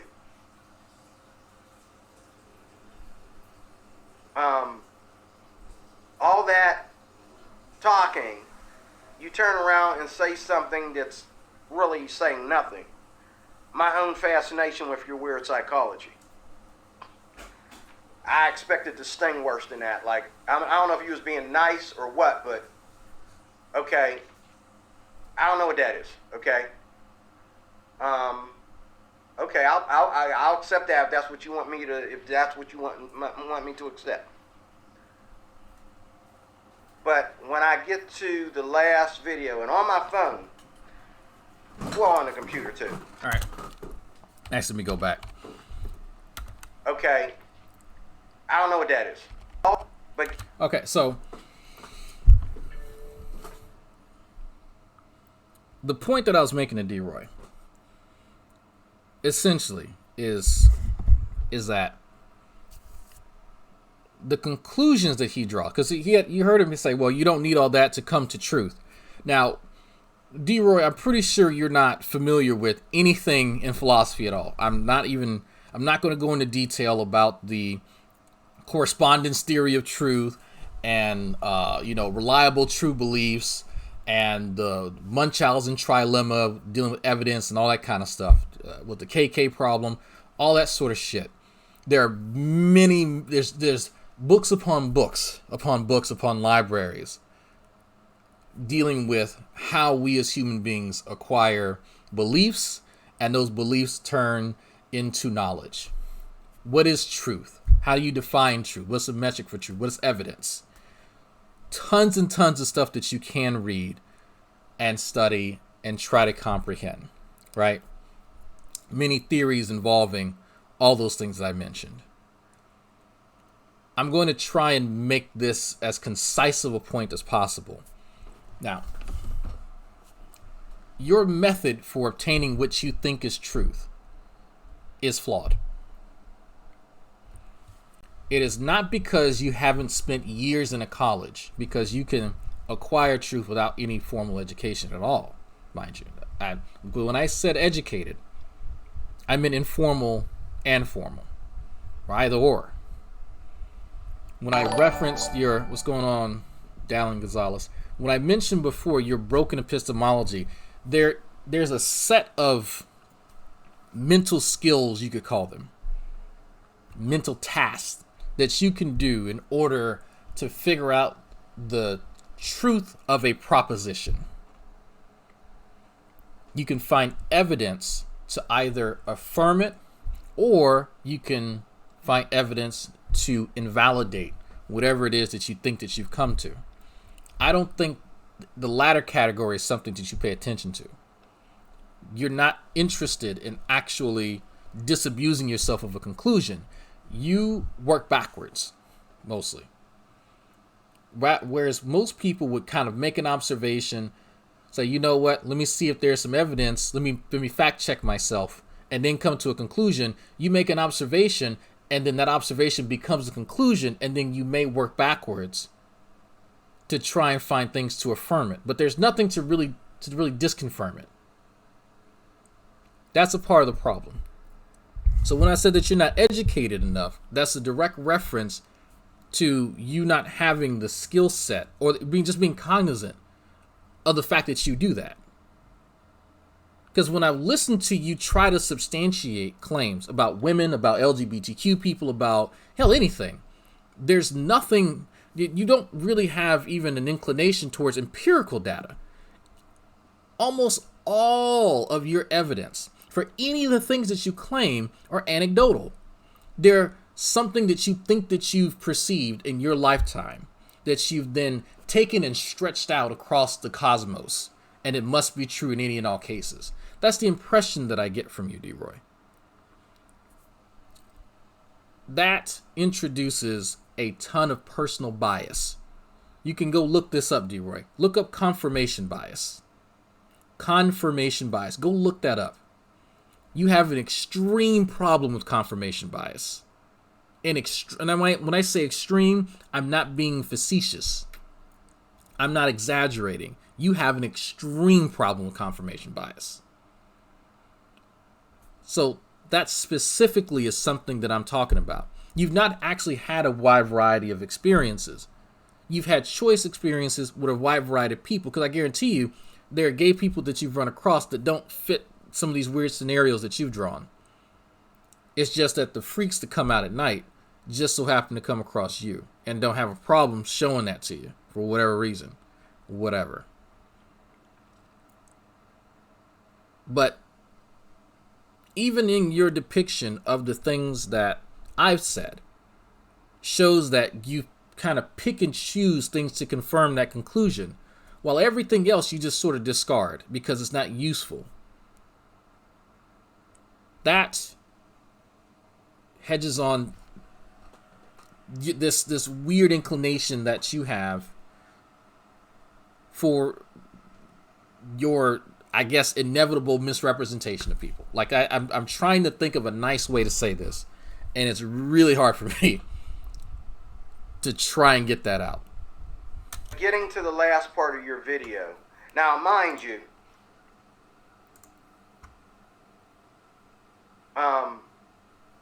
all that talking, you turn around and say something that's really saying nothing.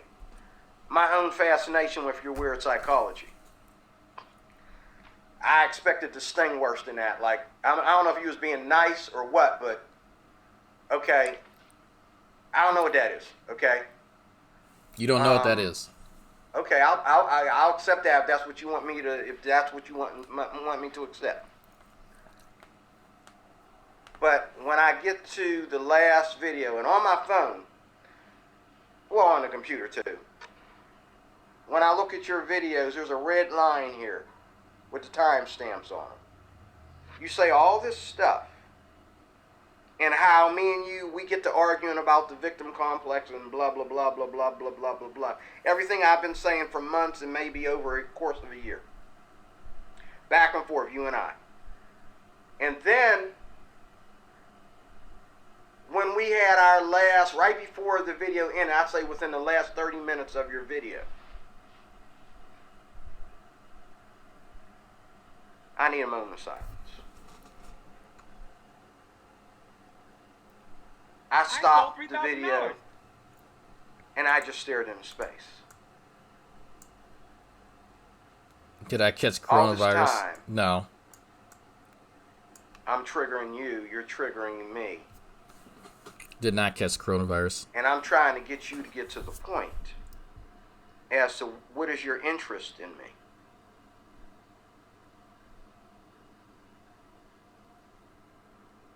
And you said it.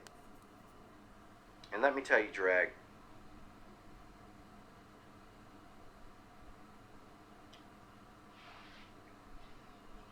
what you said is not, and I'm not going to say it. I know you want me to say it. And I know you're going to say it. Oh, I know Cruz was talking about when I said this right here. I'll show you right here what I was talking about. Yeah. Okay, well, I mentioned at the beginning. I was taught in my life that subjects like this, you want to go to a family counselor and talk about that kind of stuff. You want to share that. That's something that you might share with your wife and kids. Matter of fact, that is the kind of stuff that I share with my wife and kids. And, you know, my wife used it against me, okay? Which is fucked For up. later, after we were divorced, she used it against me. And I got people to this day asking me weird things. And I'm like, let's move on. All right, let me just say, because I disagree with a lot of stupid shit that D-Roy says. Yeah, and he is directing this towards me. So for context, I mentioned sexual abuse in my past. That's what he's talking about. D-Roy, let me start off by saying that this is 2020. This is not 1979. This is not 1983. This is not 1999. This is not 2004. It's not 2007. Not 2013. This is 2020. Okay? Times have changed. Don't know if you noticed. People are more open about talking about their mental health, talking about abuse that they have incurred. And a part of the reason why is because people did not realize that things like these were so prevalent because it was taboo to discuss it in public. Well, D-Roy, that kind of helps hide it. That kind of helps that shame, because when people tend to talk about things and express them, they can help that healing process. Now, for those of us who have recovered from such things, it really does nothing for it. But for other people, it's cathartic. It's therapeutic.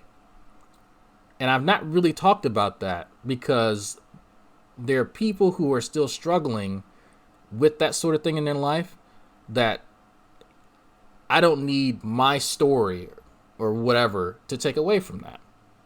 Theirs are more important. So if you want to know my personal reason for not really mentioning that sort of thing, there's no need for me to take up that light. If that makes sense. So There are plenty of other people who have suffered far, far, far worse than me from family members who have committed the acts, and are ashamed. But let me give you a specific example of why this can actually be a very good thing. I was supposed to bring this up before, and I just remembered it. Where is it?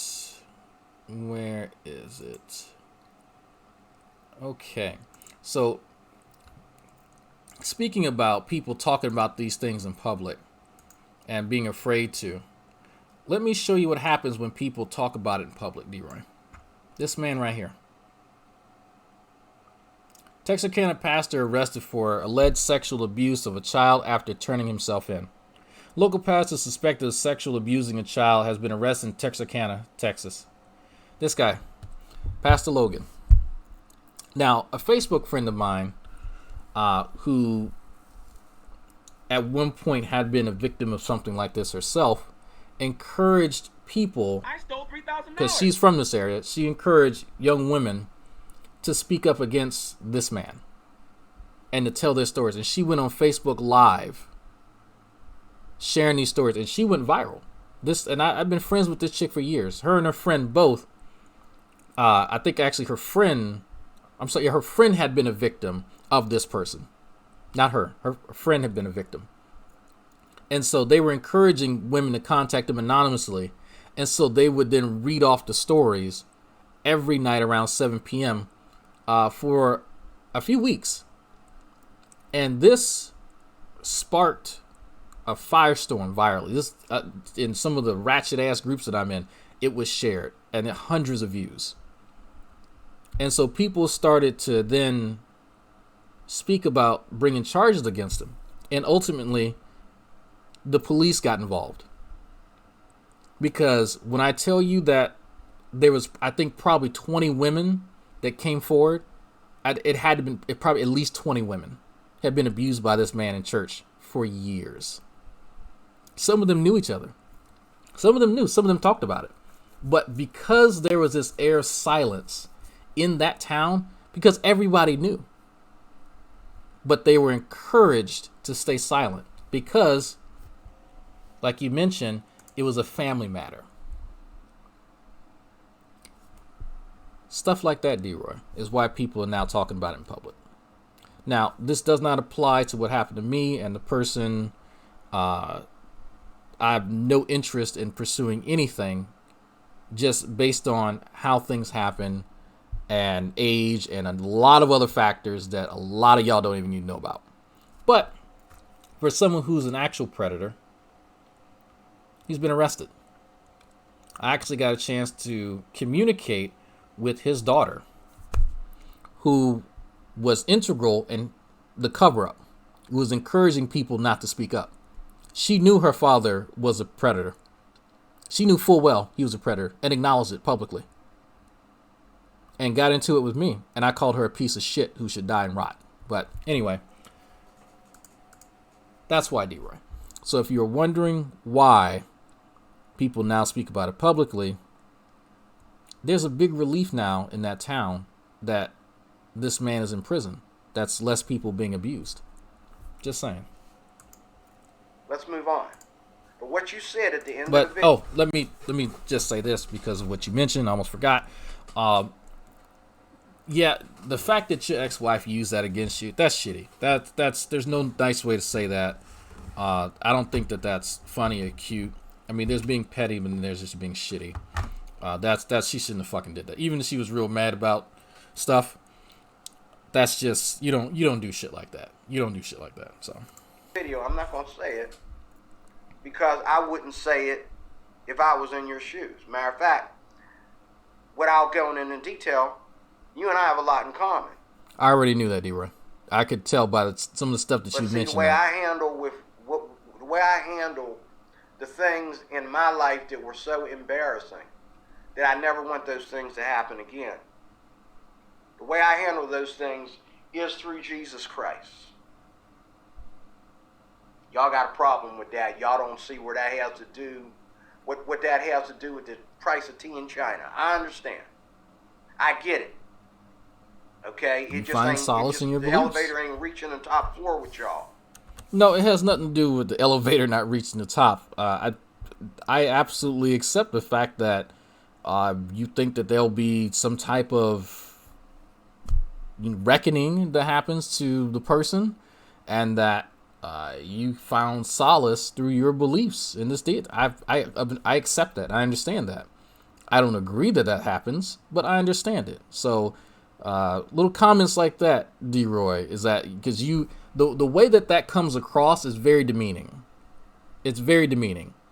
It's almost a matter of fact. Oh well, it's everyone knows that after you die, there will be this disembodied entity that will weigh everyone's sins, and if you've been a bad boy, you get to go in the fiery, burny place, and if you've been a good boy, you get to go to the nice, cool place. That's a belief that you have, and it's a belief that a lot of people have.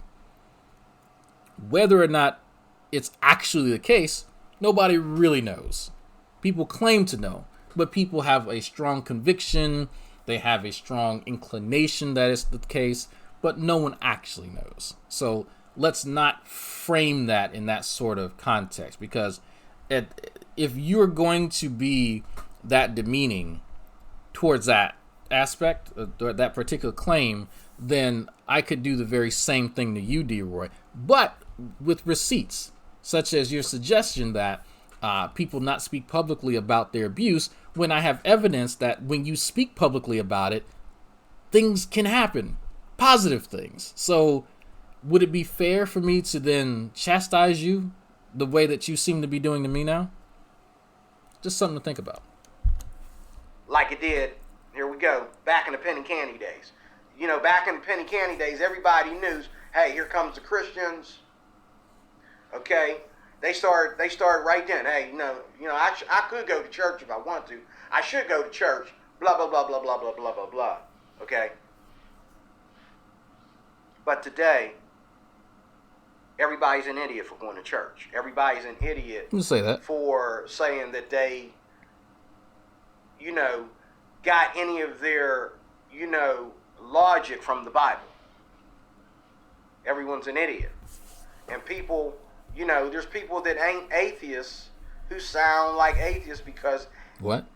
You don't realize the influence that you have in this world. And people aren't becoming atheists, they're just triggered. You're triggered. Oh. I'm triggered. I'm triggered? Okay. All right. And what causes us to get loud and get frustrated when all these shelves and all these machineries that you got sitting in a room, Mr. Drag, and you need to say something like my own fascination with your weird psychology. But the last thing, I got to move on. The I'm last not sure thing that you said machinery has to do with that, but okay. in your video about 30 minutes before the end, you went to talking about your past because I was pointing my finger at you and doing like you do to me. Look into the camera and, point the finger, okay? And when you said that, that was it. That was it. I want some pancakes. You may think that you're being tough by putting something like that out on social media No, not really. and telling that to your I can understand Facebook. And then again, no, I can't, because you got people who might have just became your friends yesterday. Yeah. They don't need to know that. You know what I mean? Stuff like that you only share with your wife and kids. But some of us, That's the old school way of thinking. we try alternative ways to deal with our pain, to deal with our things that we're embarrassed about, that Like substance we abuse. refuse to admit that even though they go way back in time, it happened years ago. It's got us by the collar, and it's holding us back from No. what we really want to talk about. Like The what? people that we really want to have a debate with. What you talking about? The issues that we really, really, really want to study and show some concern about. We want to waste our time on social media. And let me tell you, Drag, when you said that, I'm I trying to realized that understand. if I go and I, take my weird psychology and get a bunch of atheists together Mm-hmm. and get them to be honest with me, like you, if you were being honest with me, get honest with me, you're going to see a pattern here. There's a pattern. Okay? And it's not just you, it's the amazing atheists, it's Jacqueline Glenn, it's different ones. They got these stories in their life. This part's really interesting, and I listened to it before, and it's part of it's just kind of his way of leading up to what he's trying to get to, but it's a ride. Just bear with me.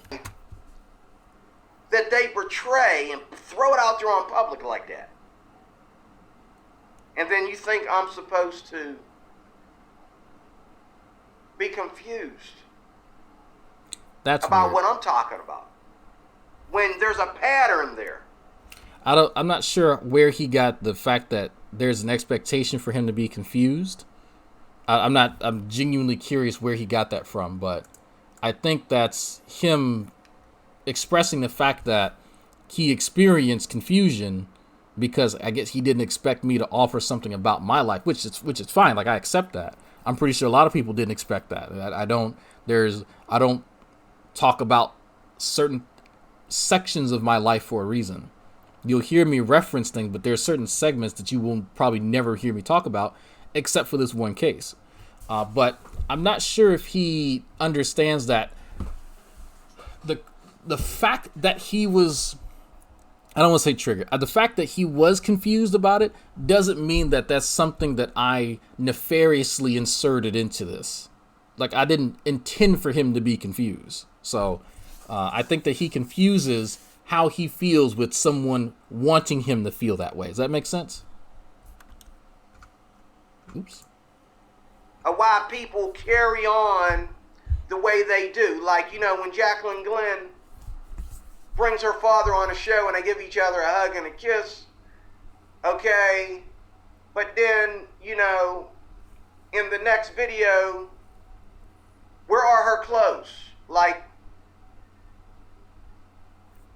why do we need to see that? See what I mean? You see how are those two things connected? This is what you do on your spare time. So why wouldn't you be offended if somebody wants to say something against the LGBTQ? So when I said that this is a ride, this is D-Roy in pure stream of consciousness. D-Roy has a lot of, I'll call them anachronistic expectations.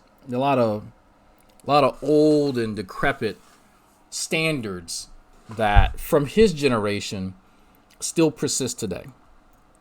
And D-Roy is still struggling to understand that his expectations and his standards, his metric for social decorum and people's behaviors and that sort of thing aren't really applicable. And so that's where the disconnect is. Like, there's a D-Roy and then there's kind of everyone else that he observes. And so you're probably asking yourself, how is a video where Jacqueline's probably, I guess, more clothed than she normally would, I don't know, I don't watch her shit, her talking to her father and them having a touching moment and, they're trying to connect, whatever, Lifetime movie stuff. And then in the next, she's dressed like an Instagram thought, I guess. How are those two things even remotely connected to one another? And what is he trying to say about that? I'd struggle to tell you. I'm not going to sit here and pretend like I get what he's trying to. He's trying to draw a contrast. Obviously, there's an expectation that he has, but I think because there's a perception that he thinks that people are trying to get across, but then there's aspects of them that betray that, is what I think that he's trying to get at. But I don't think that he understands that because you may take the time to get outside your comfort zone, that doesn't mean that you somehow turned over a new leaf. And I'll give you an example, and this is just kind of what I'm able to parse out from this, because it is actually hard to follow him in his train of thought. I did a video review of D-Roy with my mother. Now, in that video, I'll probably curse a bit less than I normally do, because my mother actually does have a problem with that, even though I'm a grown-ass man. I understand that. And so I will oblige, at least right there, to try and control my profanity. But in the next video, I'll use just as much profanity as I always did. There was nothing that changed other than I made space for the person I'm with. And Jacqueline may have said, you know what? My dad may not want to see my titties, so you know what? Let me cover them up. I know dad's here. So, but that doesn't somehow mean that you adopt someone's social decorum now permanently. And that, but again, this is what I'm able to try and gather from what D-Roy's saying. But I might be wrong. It might be one of these cases that D-Roy said, well, you know, Dragnot's saying this and this and this, and then he presses the play button, and then I debunk whatever he said. And so this may be one of those cases. I don't know. We'll see. Movement. Why wouldn't you be offended if somebody wants to say something against abortion or Planned Parenthood or whatever? Why wouldn't you be offended? I'm seeing you half naked. Okay. There you go. There's my answer. Okay. But she didn't take videos after videos after videos for Christians to understand her that way. Triggering back and forth. So at some point, Jacqueline is dressing, I guess, like an Instagram thought. That's my best indication. I don't know. With the express purpose of triggering Christians. I think that's what he's trying to get at. Now, it was my understanding, and maybe some of you women in the chat can explain it to me.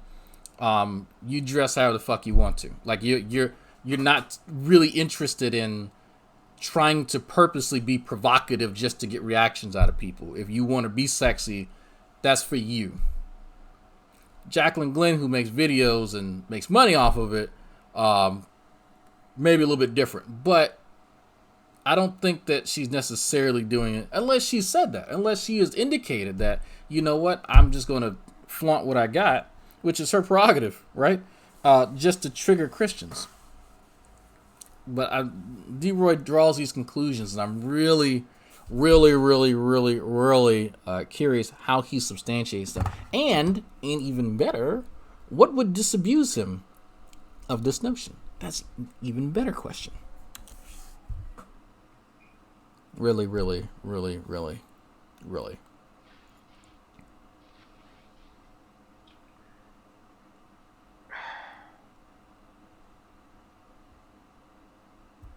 But now I know what it is, and I see the pattern. I see the pattern here. Still as confused. To why. And so this is what I want to say to you. I no longer feel anything anymore because I understand you now. I understand you now, even though I really didn't care to know that. I don't want to know that. And I don't think you should be broadcasting that like that. Well, because again, ain't nobody caring about no psychology when they look at your videos. okay, so let's actually test that, because I remember you saying that, D-Roy. Let me do a straw poll. Straw poll. Do you care about the let me make sure I spell it right.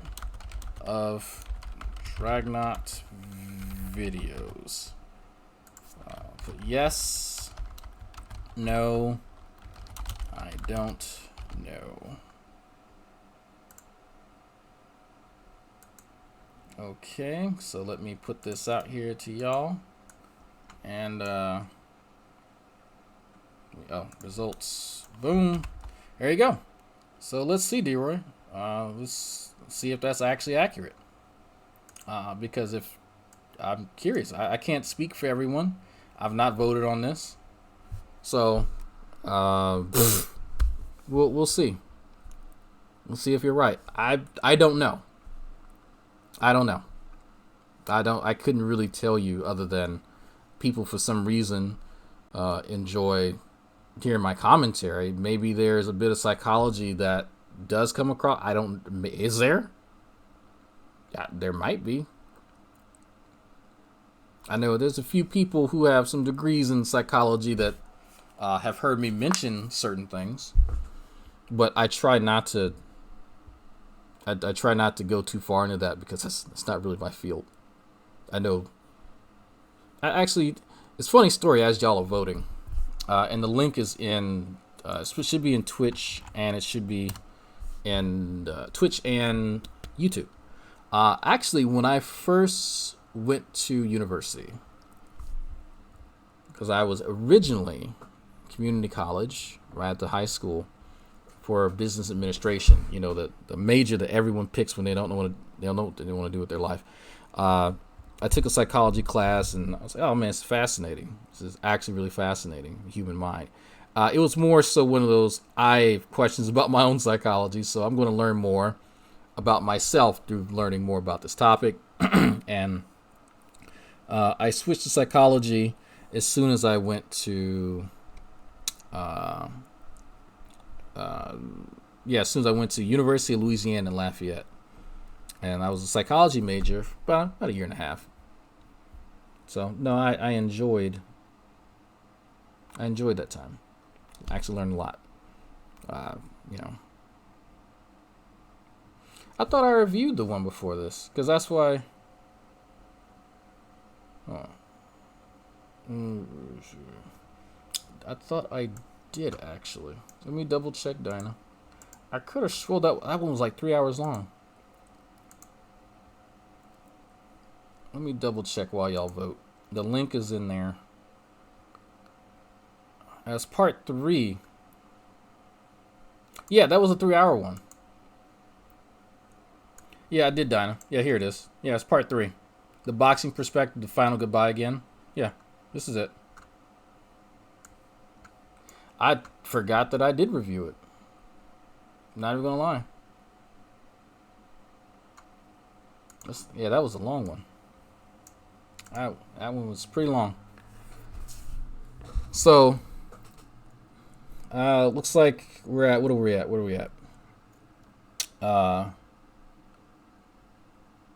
So 85%. Let me move this stupid thing out the way. There we go. All right. So 85% are saying yes, 10% saying no, and 5% saying I don't know. So that's where we're at, D-Roy. So it seems to be yes. Seems that the answer is yes. Oh, anyway. So some things should not be said, but you done said everything, and then you turn around and say that, and I'm thinking, what's that have to do with the price of tea in China? But wait, it does, because it lets me know where you and I stand. It lets me know what triggers you and the reason why you are, because there's a pattern. You're not the only one. I can think right off the top of my head of 12 atheists that have the same pattern. And this is why they act out. No, you missed the one where Arteroy pulled a knife on a gay trick. I missed it. Maybe I did. Link me the video in the Dragoon Discord. Yeah, I heard you mention that. I was, oh man. This is what gives them that energy, that drive to come after people the way they do. You say something, boom, they're on it. It's a drive. It's that energy. Okay? That negative energy. And so I'm not, but, you know, at the same time, I sympathize with you. Oh, I need to do part 2. That, okay. I'm not dealing with the mountain. This is not, you're not the giant that I thought you were. Giant. Okay? Not saying that what you said makes you weak. No, the fact that you were crazy enough to throw it on social media like that because you were triggered by my triggers. Okay? Okay, is what makes you small. But I realized though, because I'm So let me get this. Let me understand this correctly, D-Roy. So I'm now less of a man for admitting publicly that I had been sexually abused. Is that what you're saying, my man? Okay, I'll take that. Thank you. I'll take being honest about something that you've personally spoken about on several occasions over trying to pretend to be something that I'm not. Especially if I'm going to speak on the topic. Especially if I'm going to chastise you on not having enough experience and education on said topic. Me being honest about my own background in said topic is somehow taking away from who I am as a person. All right. Thank you, D-Roy, for that. Okay. Okay. All right. The part 1 where he got cut off. Did I? Let me... Okay. I'm not a giant because I've been through, you know, in some embarrassing things in my life and my time. But at the same time, again, that's all covered under the blood of Jesus Christ. That's why I don't talk about it. Not that I'm trying to hide it, because I'm forgiven of it. And I forgive those that have done wrong to me. Okay? I don't understand why that's so hard for you to understand and accept. And you said a lot of things about, you know, I'm not a good person. And you know, I'm not obligated to apologize. I'm not obligated to forgive anybody. You say stuff like that over and over again. Where's the psychology in that? How does that make the atheist community look when you speak for them? Okay, so I need to find out where I left off in his video.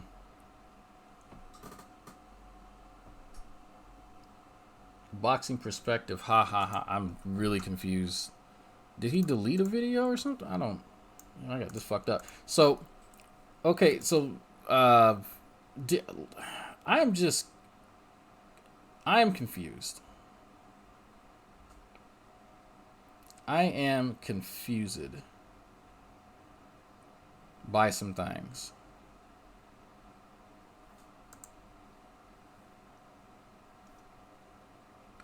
Let me list that again. Forgive anybody. You say stuff like that over and over again. Where's the psychology in that? How does that make the atheist community look when you speak? Okay, so I just want to make sure I heard you correctly. So psychology doesn't impact, or my assessment of psychology doesn't impact everything that I mention. Sometimes the topic is scientific, which you could argue that psychology being a social science. Anyway, sometimes the topic is religious. That's not how that works, D-Roy. You just can't, like, carte blanche, just associate that with literally everything. That's not how that works. I know that you like to do that with the Bible because you think it applies to every scenario, but if we're talking about making a flambe, please tell me where your biblical text actually comes into play. Whatever. But let me make something abundantly clear to you, D-Roy. I'm a representative of myself and my family. I'm not an atheist representative. That there's no figurehead that everyone voted as being the representative. And that's probably the issue that you have, is that you pick and choose one or two people to be a representative of large swaths of people. That's why you don't get things. You're not supposed to do that. That's not the correct way to go about doing things. I'm pretty sure in 1973, that's how people did things. This is 2020. We understand that there are many varieties of people, and that one person isn't going to encapsulate every version of every person, or even the majority of people, even a fraction of people, if that. So it helps not to generalize, and you do that far too often. That's probably why you have a lot of these misconceptions, is because it's lazy thinking. If I looked at you, D-Roy, and I said, D-Roy is a perfect example of every Christian, I would be wrong. I'd be dead wrong. Absolutely wrong. Wouldn't include any Catholic, any Reformed, anything. And those are the majority of Christians. So then how do you then turn around and do that to other people? Does that make sense, D-Roy? That's your problem. That's a big, big problem you have. And I'm seeing that. I think that the video, I think I may have mislabeled the video. Because I'm reviewing the Boxing Perspective haha. And the Boxing Perspective haha was the first one. It looks like. Or no, it was, yeah, so I was doing part. Okay, no, he was playing the video from that one. I think that's why I got confused, but I'm not sure where I left off in the video. Yeah, I have no idea where I left off. So yeah, I don't know. I have no idea. Speak for them.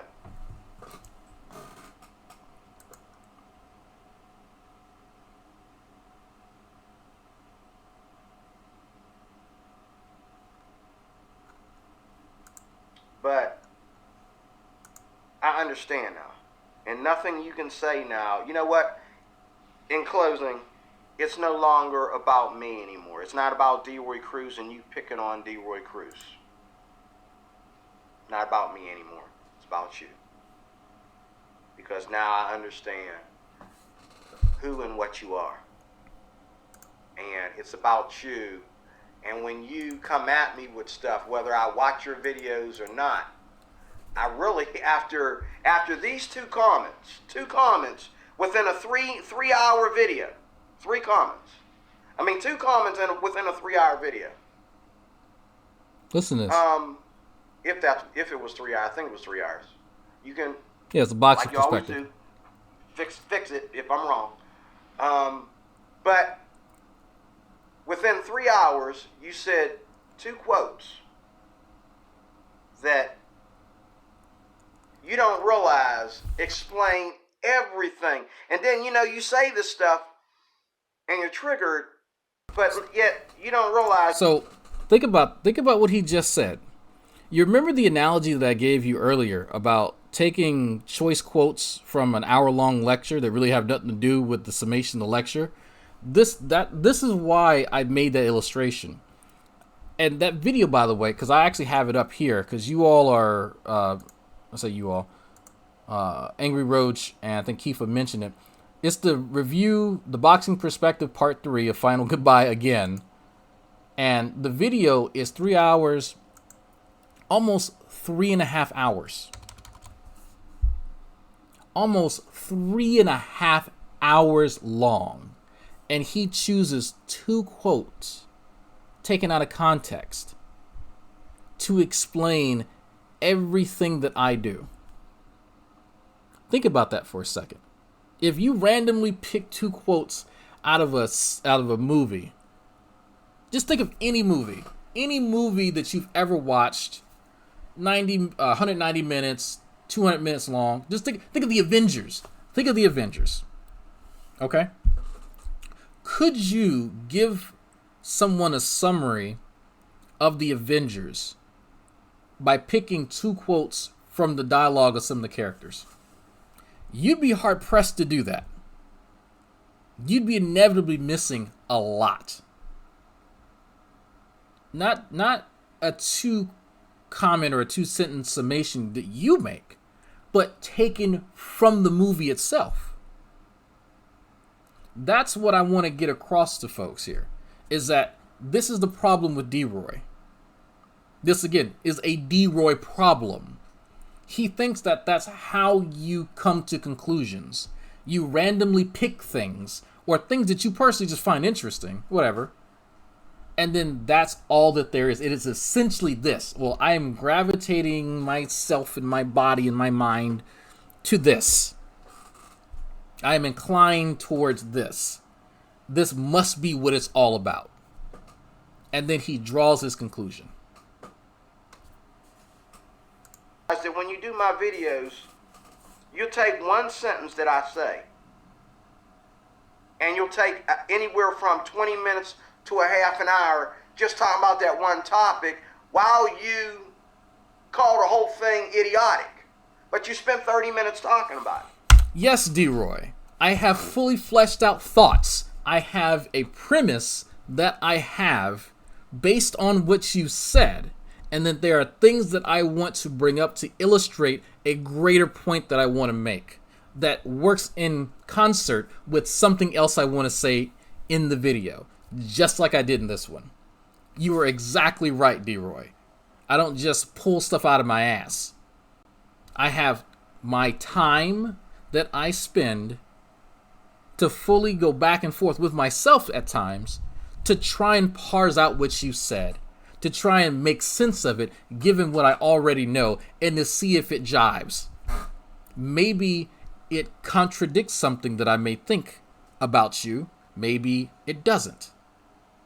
But the fact that you don't actually hear what's being said, you don't comprehend what's being said, the content or any of it, that's what I'm focusing on here. If you don't know why I'm spending time right now speaking the words that are coming out of my mouth, this is me trying to figure out whether you understand what you're hearing. Because you hear words, you understand some of them, but I don't think that you really get it. And that's part of the issue, because if you don't know what I'm saying, if you don't get it, how can you respond? What are you responding to exactly?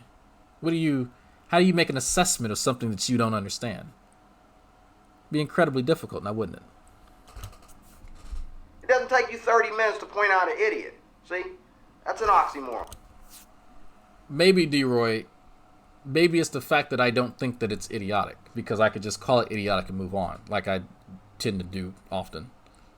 Maybe, and it's just crazy, I know this is a crazy, crazy idea, maybe D-Roy Cruz, Life Application Officer, has fabricated yet another thing about me. Maybe D-Roy has made up something because he doesn't understand.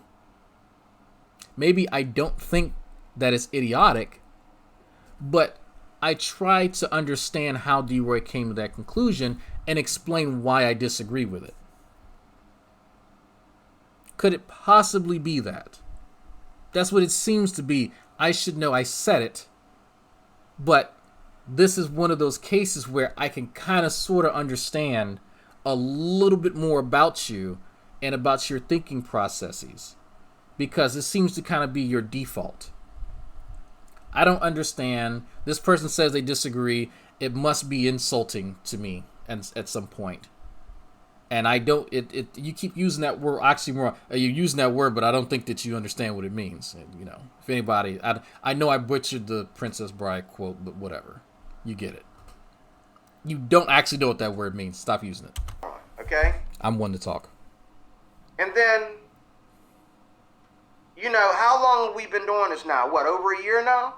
Or close to a year? About 9 months. I don't keep track, but I'm just saying somewhere in there.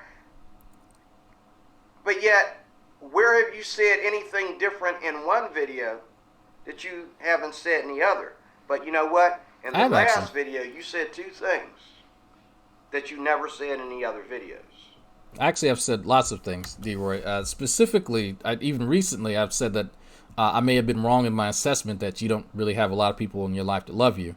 I've admitted that was even for hyperbole, that's kind of way off base. I've actually said that I think that you just aren't really satisfied with life, in which I've reevaluated that. I think that you just have a terrible way of communicating what you're satisfied with. If you're saying that I haven't reevaluated you, which I think that's what you might be saying, that's wrong. Demonstrably false. If mentioning new things, I'm not sure what you watch and what you don't watch. So me referencing something, I don't know, last month would be kind of pointless since you probably didn't watch it anyway. So I'm not sure how you came to that conclusion since you also claim not to really watch my videos up until recently. This crazy reason why you try to be in this pickle with me. And then something about your life that ain't my business, ain't nobody's business. That's something you want to share with your wife and your kid, You said your that already. mama, your family counselor, your pastor, your shrink. I don't know. Anything but D-Roy Cruz. Anything but G-Man. Anything but Shanny. Anything but Rev. Anything but the audience of atheists like you're going to... Well, that was an interesting name drop, now wasn't it? Well, a few name drops. That was interesting, now wasn't it, folks? That's interesting. Invite all these atheists in your house for coffee. This is something that I would share with my closest friend in the whole wide world that I would trust around me with a gun. Because I know he's not going to turn around and shoot me.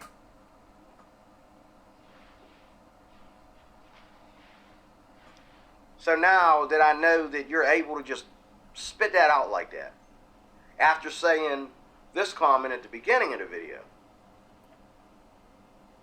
I don't think you really know why you come after me the way you do. You just have to.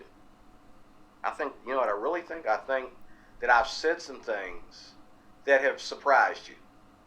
And you did say you find a lot. I find it interesting. You say that about 1 million times.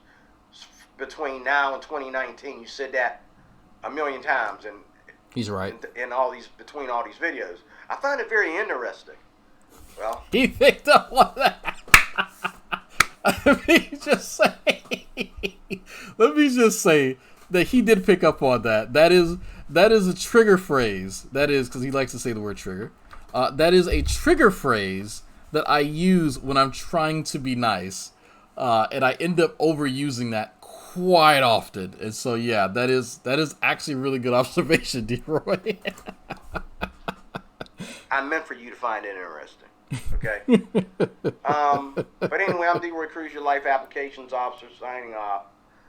I'm sorry, man. You know what I mean? It's not about me anymore. You can say what you want to say. If looking at my videos gives you any closure, if looking at my videos and, talking to my mouth running in the other camera gives you closure and makes you feel better about yourself or entertains you because you need to be entertained that way for some reason or whatever, that's not a threat to me anymore. It was annoying at first. Really? It's been annoying for over a year now. But now I understand why you do it. Why is that, D-Roy? I understand why you do it now. And if you don't have Christ Jesus in your life, I can't really blame you. Because that's what you do. It's a pattern. That's what you do. If you don't have Christ Jesus in your life, that's what you're going to do. God bless you, D-Roy Cruz. Did anybody Your get life applications officer. Thank you pattern? for watching. Hopefully I've clarified some things and somewhat, yeah. I still don't, like, he kept mentioning a pattern. I'm not really sure what the pattern, like, he mentioned various things, but I'm not sure how they were interconnected or indicated anything, actually, because he mentioned Jacqueline Glenn. He had referenced the sexual abuse thing. I'm not so but he mentioned what? Well, if you don't have Christ Jesus in your life, then you need. So I'm guessing having exchanges with people on YouTube is something that only non-believers do. I guess is that what he's trying to get at? I don't know. This is again this weird stream of consciousness thing. This is one of those points where I'm just kind of lost. Like, I would rather him take some time and speak very plainly about what he's trying to reference, because him being coy about it is just, I'm trying to find a black cat in a dark room that doesn't exist at this point. So just, is this an apology? Clear to hear. I just want you to know I love you, man. I love you. Oh, okay. Hugs and prayers, man. Really, I'm serious. At the bottom of my heart, like, you know, I'm triggering people because they trigger me, and then I don't realize that these people have pain, just like I have pain, because Jesus numbs that pain for me. I know atheism doesn't numb anything. It doesn't numb anything. Oh, I see what he's. Okay, I think so I see what God he's bless getting you. I think I see what he's getting. I'll be praying for you. Don't take that the wrong way. I'm a Christian. That's all I know how to do. I'm not a scientist. I don't know how to scientifically help you with anything. That's fine. I'm a Christian. We pray. We're prayer warriors. That's what we do. Okay, well, you do that. My mother still prays for me too. So I'm guessing from what he just said that he thinks that because I had mentioned this, that's some type of trigger. No, it was topical, and so I mentioned it since I was just chastising him on not having experience and education in that area. That's the really only reason I mentioned it. Kind of regret mentioning, because he seems fixated on it, and I'm not. Like, I've gotten over that like almost 20 years ago. So if you're still struggling with that, then more than likely it was a lot worse for you, since you did indicate it was family member. Won't go into that, but if that's what you use, man, if you use your religion to help you get through it, okay, cool, whatever helps you. I'm not gonna shit on you for that. If I would suggest getting some real help for it, some real therapy, like you said, shrink, something like that. But no, I disagree with you. I disagree that, I think people can, in in particular environments, if they're vulnerable people, let me say that vulnerable people should be in a safe environment to talk about that with other folks who have a very similar scenario happen with them, and receive some professional counseling. Now, if they also want to add into that, prayer and all this other kind of stuff, and sage and meditation and yoga and whatever, cool, whatever makes you feel better. As for me, it's over and done with, my man. Over and done with. Like I said, it wasn't even that serious.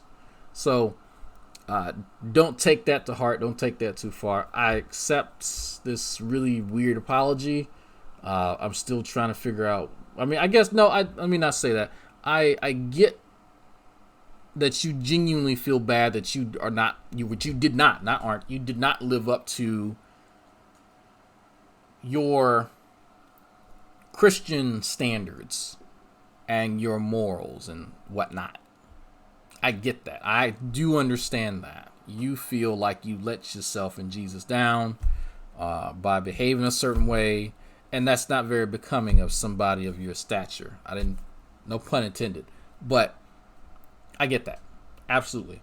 You don't have to apologize to me, but I understand that you're obligated to, and I accept that. That's fine. I disagree that somehow makes me less of a man for like mentioning that in public. Okay, dudes have mentioned that they got their asses whooped, but that somehow means you're more of a man than mentioning that when you weren't even a man, some shit happened to you. But people have, again, you have your own view of masculinity and of what being a man is, and I'm pretty sure it's quite a bit different than mine. So I get that. I don't accept it, but I get it. what else? Yeah. Evidently, I've missed out on a large portion. I'm not really sure when because I can't tell where I stopped. I have no idea where I stopped in the other video. So evidently, I need to do a part 2 of the boxing perspective part 3 video. I have no idea where I stopped at because I can't tell. I looked at the bottom, and the red bar thing, the ridge as he calls it, and I have no idea. No idea where in the actual video because I thought I got through it because it's 3.5 hours long. So I have no idea.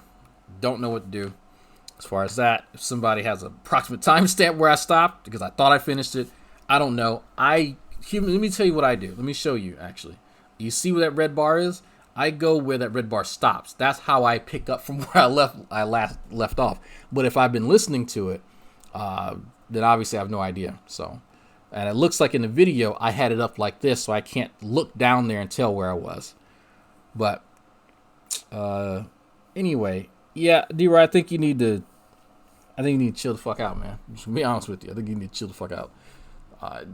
Like, being persecuted and, like, people giving you criticism and feedback because they think that you're wrong and you're some type of fucking victim and all sort of bullshit. That's what's odd to me. Like, you have this weird view of masculinity. I say weird view. You have an anachronistic, you have an old, an outdated, obsolete view of masculinity. But at the same time, you're saying that another grown man is stalking you. A man is several decades your junior is stalking you on the internet. Like, that to me comes across as not very masculine. That I find that really odd. So I guess that's where one of the disconnects is, man. Because that's just strange, and it's not stalking at all. It is me doing exactly what you do. You make videos towards people. I make videos towards people too. The only difference is, well, I mention you specifically and respond to you. Meanwhile, the people that you do videos towards will never respond to you. So, anyway, this is Dragnot Silvas, your Lath application officer on the internet, signing off. I need to go and do some reading and faxing off some stuff and all this other kind of stuff. I'll probably go live later, play some Division or something. Division 2, excuse me. So, catch y'all later. Oh, let me play y'all, actually. D-Roy Cruz here, your life applications officer. Number one, anyone that's been watching my channel knows that I'm not black conscious. Neither do I, baby, spoil, or agree with black people.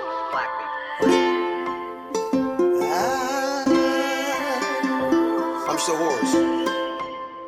Just wanna thank you, Lord, that I can breathe today.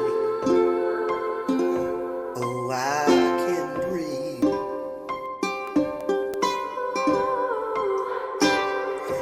D-Roy Cruz. I love me some white people. D-Roy Cruz. I love me some white people. That's another dumb thing that black people jump. That's another dumb thing that black people jump. D-Roy Cruz. I love me some white people. D-Roy Cruz. Black. Next to every good black person is a fuck. I just wanna thank you, Lord, that I can breathe today. Yes, I can because of all you've done in me.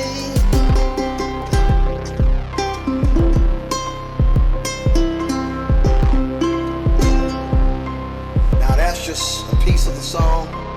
Look here, you stepped into Dragnuts territory. I'm the mob, nigga. D-Roy Cruz. I'm the mob, nigga. D-Roy Cruz. I love me some white people. I'm superior than a lot of blacks because I follow the right culture. D-Roy Cruz. I'm the mob,